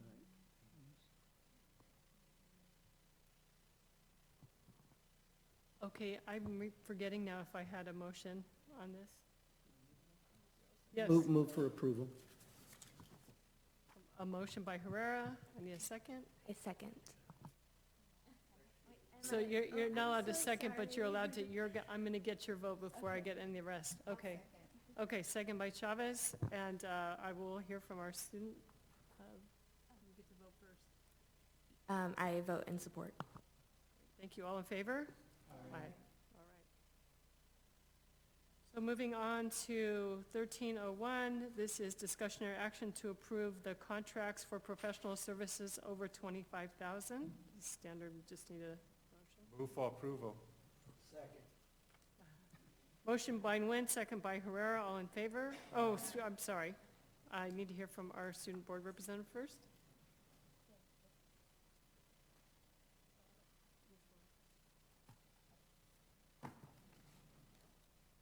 I support, vote for support. Okay, all in favor? Aye. Okay, thank you. 1302, discussion and or action to receive first reading of selected board policies from the 3000 series business and non-instructional operations. So this doesn't require a vote today. This doesn't require a vote, but if anybody had any comments or questions or concerns about the 3000 series, this would be the time to share them, and then they will come back in, December or January? December. Come back in December for ratification. Yeah, I had a question on Board Policy 3000. What page is that? 2 of 3. Approves and adopt, the board that's crossed out, it says approves and adopts the annual budget and approves transfers. Does that mean that we no longer do that? Because then I was looking at another board policy that kind of conflicts with that. It seems like there's some overlap, but I just wanted to get clarity on that. Oh, thank you, that's a great question. First and foremost, the information that's in here does align with CSBA. Specifically to your question, the changes noted in Board Policy 3000, those changes there are because they are reflected in other parts of the board policies. This was spelled out specifically in ours. It says that the board shall do this specifically, and the superintendent shall do this specifically, summarized in one policy. Okay. These are all mentioned throughout the 3000 series. Okay. And those should be the driving policies behind them. Thank you. Yes, we have nothing under 14. 15, we have discussion and our action to approve the bond capital projects contracts over 50,000. Again, this is standard. Move approval. Second. We have a motion by Lay, second by Herrera, and may I get the vote from our student board rep first? May I get more information on this before I vote? Sure, this is a standard item that, the backup for this is in board docs. So there's a broad framework which was long ago discussed, approved, the funding is there, but routinely when they let a contract or implement a contract, they have to come back to the board for approval. But it rests in a larger framework of prior approvals for what's going on, with these contracts. I vote in support. Thank you. So I have a, did I already document the motion and the second? Okay, very good. So just all in favor? Aye. Okay, thank you. All right, 1502, discussion and or action to adopt resolution 2019-2020-15, emergency board resolution of Eastside Union High School District approving a contract for replacement of boilers for the lap pool at Evergreen Valley High School. Move for approval. Second. Oh, I mean, this is something we're going to approve, so. Are there questions from the board? There's no presentation. I actually, I do have a question about this. So this, just for everybody's edification, this was a boiler that went out at Evergreen, and now we're implementing one of the policies we just looked at, which is about emergency board resolutions for equipment. So my question is, this boiler, when I read the description, it sounds like it's a gas boiler. Is that right? Correct. And with all of the, the urgent situation we have in our world with global warming, that there's a lot of movement toward replacing gas appliances with electric, and then maybe even augmenting with solar or solar, heating. You could have either solar panels on the roof to power the electric, or even sometimes with pools, they have coils that go on the roof and heat the water that way. So I'm just curious if we have investigated that at all. Is there such a thing as an electric boiler for a pool of this size? Yes, there is. The boilers we're purchasing are significantly more efficient than the original boiler. So the original boiler had an efficiency rating of about 55%, so it means 45% of the heat it generated in gas went up the flue. The new boiler is 90% efficient, so only 10% of the exhaust actually goes out. So it's a lot more efficient for the environment and also consumption-wise. And plus the urgency of the situation, an electric boiler requires significantly more infrastructure and cost to install it, more engineering. We're just replacing an existing boiler with in-like kind, just significantly more efficient. There are rooftop heating systems. There are a few school districts that have tried them out. Glendale, Glendora, I think Santa Ana have tried the rooftop pool heaters, and have not been very successful. It's a very expensive experiment, and they haven't done very well. So the electric boiler, so it sounds like the rooftop coils are off the table, but so comparing an electric heater versus a gas heater, what have we? Yeah, so looked at it all? currently we've been looking into them. Right now our pools operate in the winter, starting in late January, where our solar production is at its least efficient. So it would consume a significant amount of electricity during peak hours, so we're not quite sure yet what the impact would be to our tariffs for peak demand. So it may increase our spend quite a bit by switching over, since we don't have the solar capacity and the storage to support a heater at this time. So this is one of those newest pool that we put it in a district, or this is the old swimming pool? Yeah, this is Evergreen's pool. The heater itself is about 19 years old, going on 20 years old. Oh, okay. But I know that our district also approved one of those schools that have the new big pool, correct? Correct, and we're mirroring the same system as the 7 new pools, so we're consistent across the board with the efficiency of all pools. But today, like, we have an emergency, so we need to get the approval from the board to replace the boiler. Correct. They have a lead time, and with the swim season starting in late January, where tryouts start, so in order to get the boiler here and installed to meet the deadline, we've already had to kind of shift water polo to another site and shut down PE for the last 2 weeks because the boiler's down. So if we change routes to, for example, on electric, we may be 90 days to 120 days out. We may be summer, we'll miss the entire season if we were to go that route. And then electric boilers are a lot more expensive. The infrastructure is a lot more expensive. So currently, this is the best option we have. So I'm, given that it's an emergency, I'm going to completely support this resolution, and I would request that, just going forward, when we have the luxury of time, that we start thinking about replacing gas appliances with electric. Yeah, we are exploring several energy efficiency measures, and some of it will include replacing rooftop package units, the heaters, with heat pumps that are more efficient and use less gas. So we are exploring different options currently. I think also the topic of just solar in general. I mean, we have solar in most of our parking lots, but I don't know if we've ever considered solar on our rooftops. We have a lot of infrastructure on our rooftops, and there's a lot of structural that is required to put them on our rooftops, and they're quite expensive. So right now we're focusing on conservation, as our solar currently offsets about 55% of our consumption. So we're looking at lowering our consumption and utilizing as much solar as possible.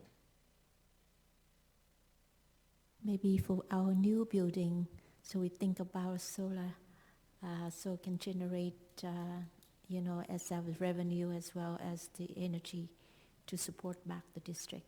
So just a thought.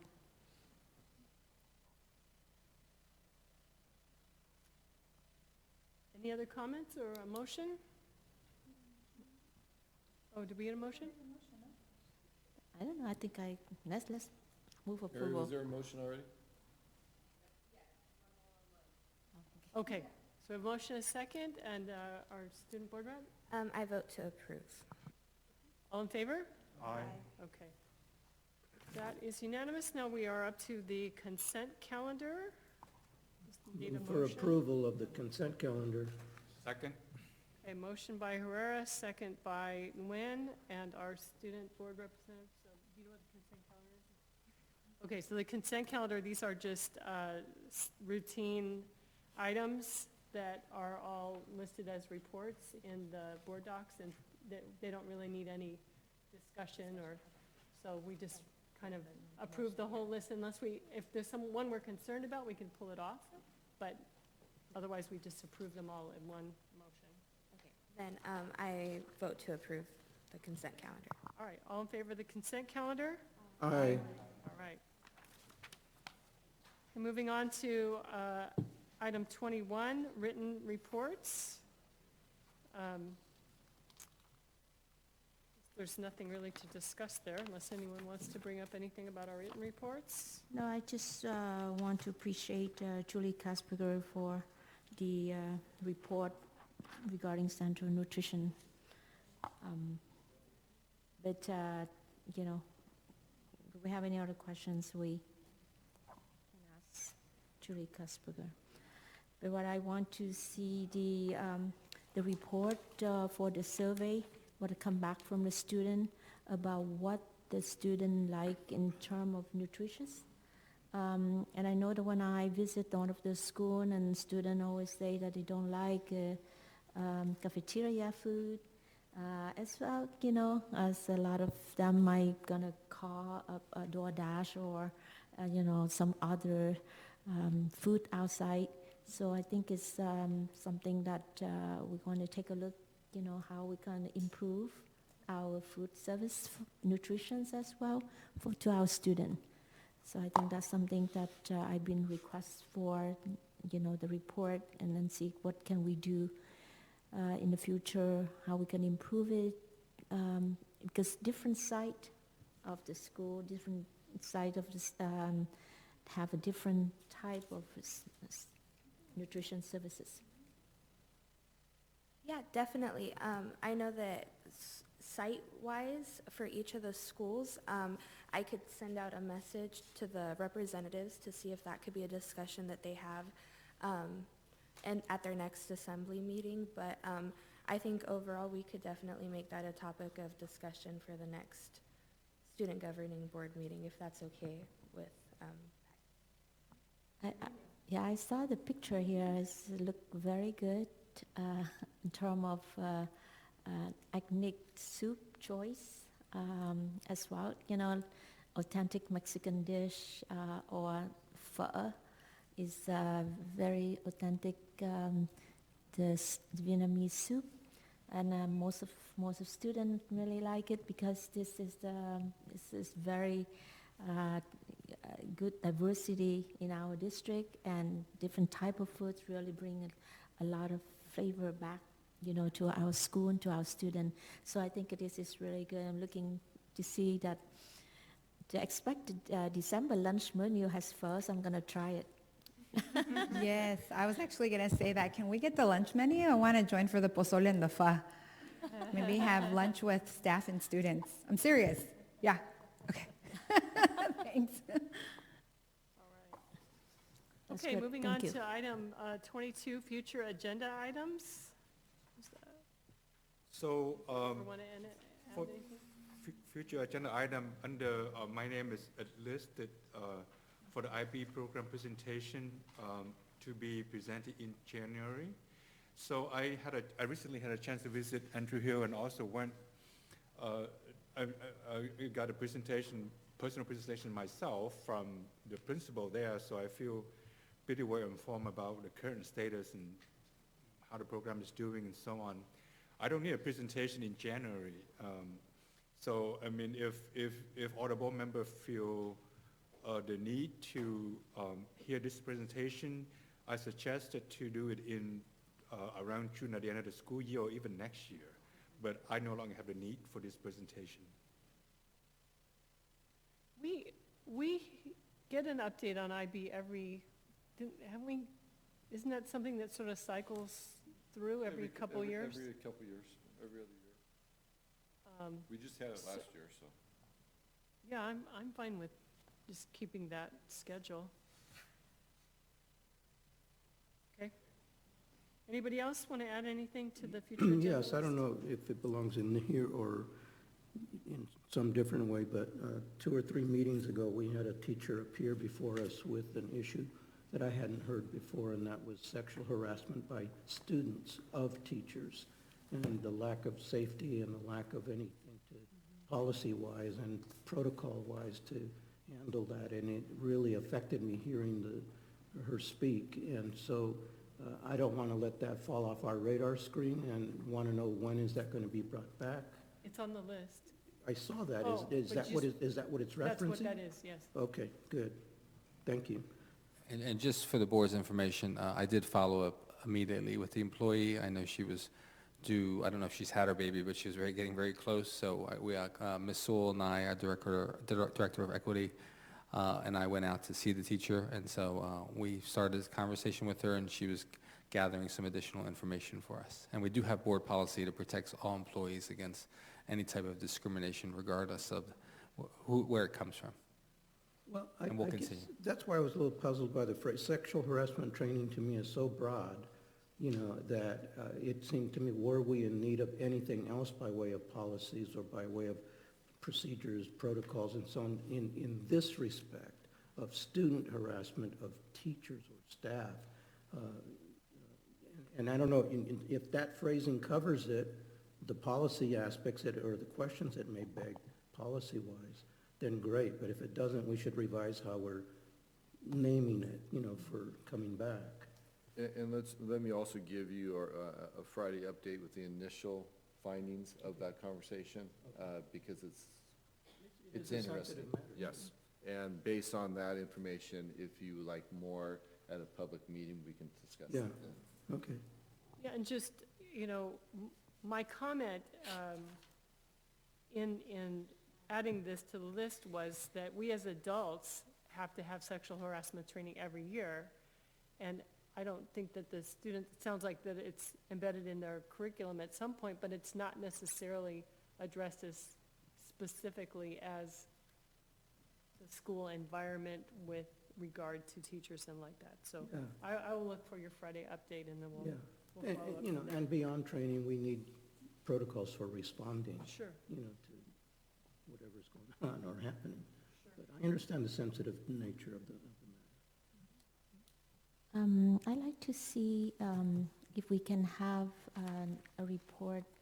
I'm just wondering about, you know, some courses as well as some classes in our district that the student that taking those classes will have the credit at the college level as well as San Jose State University, because I think it's very important for a student to recognize that, okay, if I'm taking those classes, I will earn the unit, you know, to, you know, so graduated, but also go on to the college level.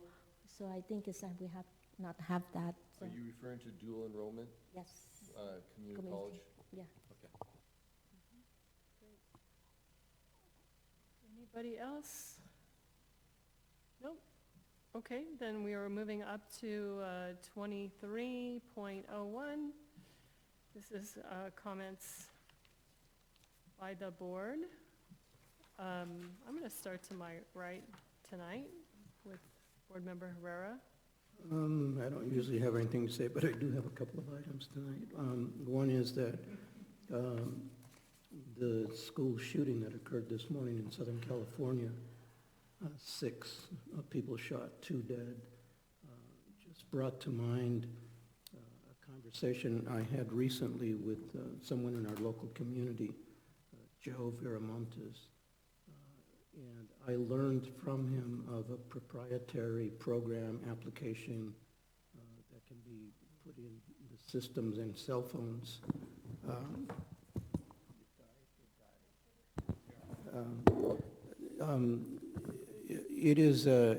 It's an incident command system, ICS, that is widely used by multiple agencies in responding to emergencies. And what he has done, he has developed this proprietary application to be adapted to the unique needs of schools for mobilizing staff and tracking the safety of students and staff in intense emergency situations. I'd spent about an hour listening and understanding it to the point where I thought, well, this is more than I'm aware of exists. You know, and it's something that our district should look into, and I've mentioned it to the superintendent before. But this school shooting again this morning just made me want to pursue this, Mr. Superintendent. So I am going to reach out to you for a meeting with this person and his program, and you know, we'll see. You can make a decision after that as to whether you think it's something we should pursue.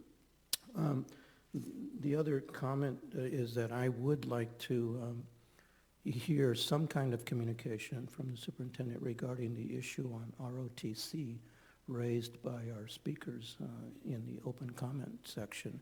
And it doesn't necessarily have to come back to the board, but I'd be interested in a communication that gives an assessment of that in some way, shape, or form, rather than to just disregard it. And the final thing is, I've always thought that the vaccination issue was kind of driven by folks either by religious belief or some kind of predisposed bias or prejudice against anything involving government or being compelled by government. And so I've always discounted, you know, that oppositional voice, and have always felt like it was easy to side with science and with health professionals on that issue. I became less sure of that because a very good friend of mine, I was actually in his wedding party, that's how good of a friend he is, but he is brilliant and has launched companies and is deeply involved in social transformation work, and has two children, one 2-year-old and one just a few months old. And he and his wife did a deep dive into the issue. And the bottom line for him is that he actually does now have a lot of reservations to the point that he is not going to vaccinate, they are not going to vaccinate their children. It still puzzles me because I haven't done a deep dive, but it made me pause because he's not a crazy and he's not a what have you, and he cited some things right off the top in saying here's something that's usually, referenced in this argument, here's another thing that's usually referenced, and he quickly introduced things that challenged the validity of what was being used in the usual back and forth. And so I don't know, but for me it's not as simple anymore as it may appear. I just wanted to make that comment. Thank you very much.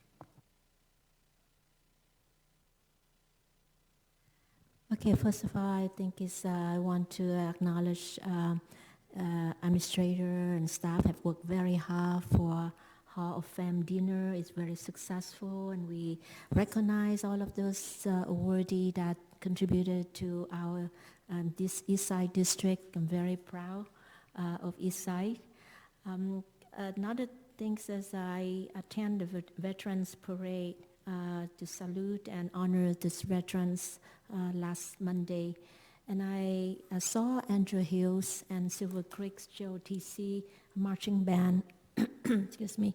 And I really feel that, our students would make a big difference and join this parade and showcase of their talents. And I'm echo with our board, Manuel Herrera, about JOTC leaders, teachers. I also attend the celebration of steel topping at Overfell. Congratulations for Overfell High School with Principal Vito Chiara, also the Julio Lucas team and different company constructions. But when I sat down with different, and I overheard that YB Student Union was recognized nationwide at Las Vegas, I want to bring the Flint Construction Company as well, Julio Lucas team, and former principal of YB is Tom Wynn, to recognize in the next December month of our meeting. That's all I have. Thank you. Board Member Chavez, you want to? Great. Yeah, I was going to say shout out to my alma mater, YB. Go Warriors. I got a text from Tom. I was like, yes, Warrior pride. Two things that are top of mind. I think it's been since the last board meeting that we had our another retreat for this year, right, where we went over our evaluation as a board. And we got to work.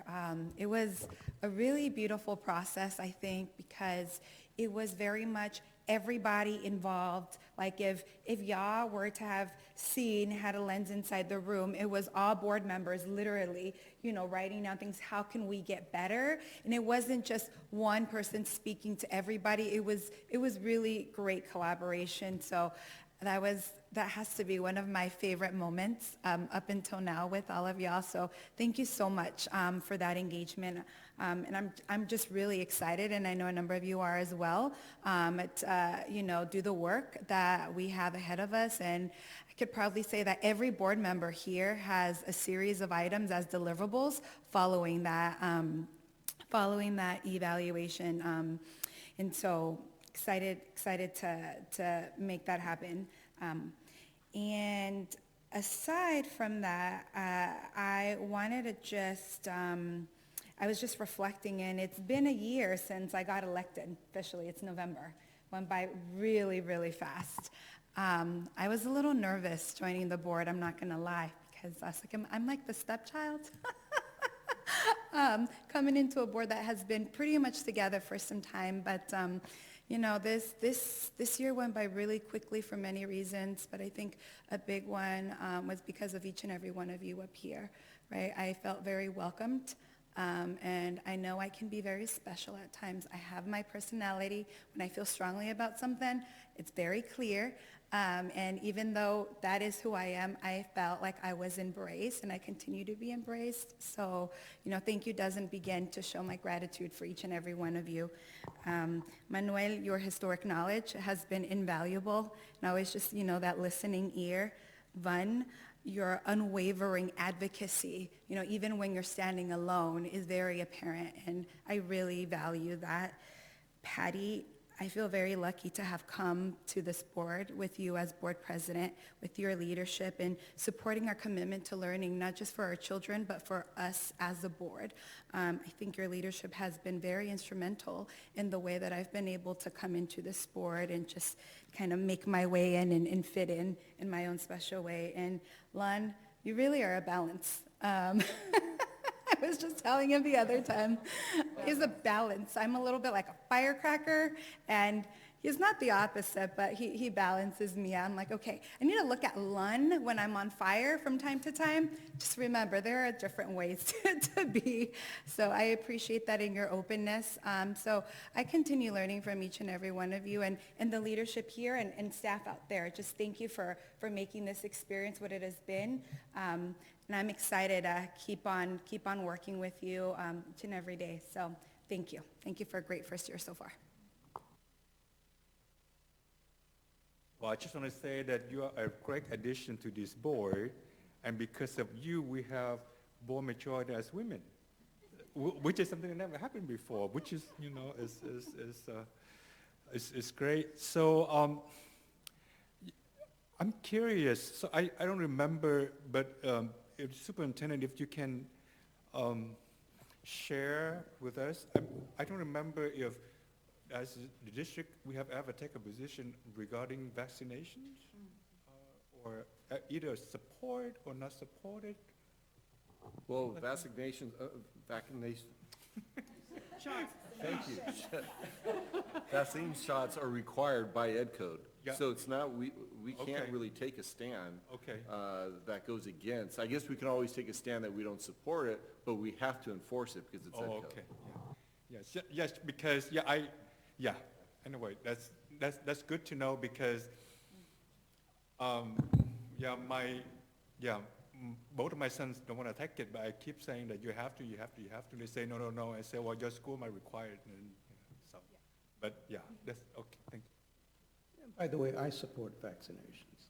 I'm just not as solid after a certain conversation, but I'm still there, So thank you everyone for helping me tonight. As a lot of you know, it was my first time, so I was a little nervous. But I think the discussions that we had were very, very informative, especially the presentation of the LCAP. That was very thorough, and I would like to thank everyone who was involved in putting that together, because from the start, when the Student Governing Board received the data, it was a very interesting conversation where we all were surprised by the data that we received, and especially the disproportionality. And I remember a lot of the conversations, we split up into small little groups and had a discussion about what stood out for us. And I think almost everyone, it was the A through G requirements and the disproportionality. And so I think that hearing the same reaction from the board is just going to ensure that there is going to be actions taken in regards to this.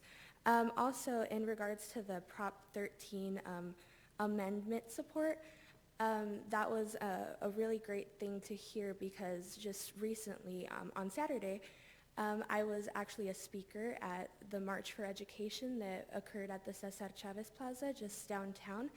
And one of the big topics of discussion was the trying to get that amendment on the ballot. And so we had a lot of speakers because of that. And so it's really, really great to hear the support from the board.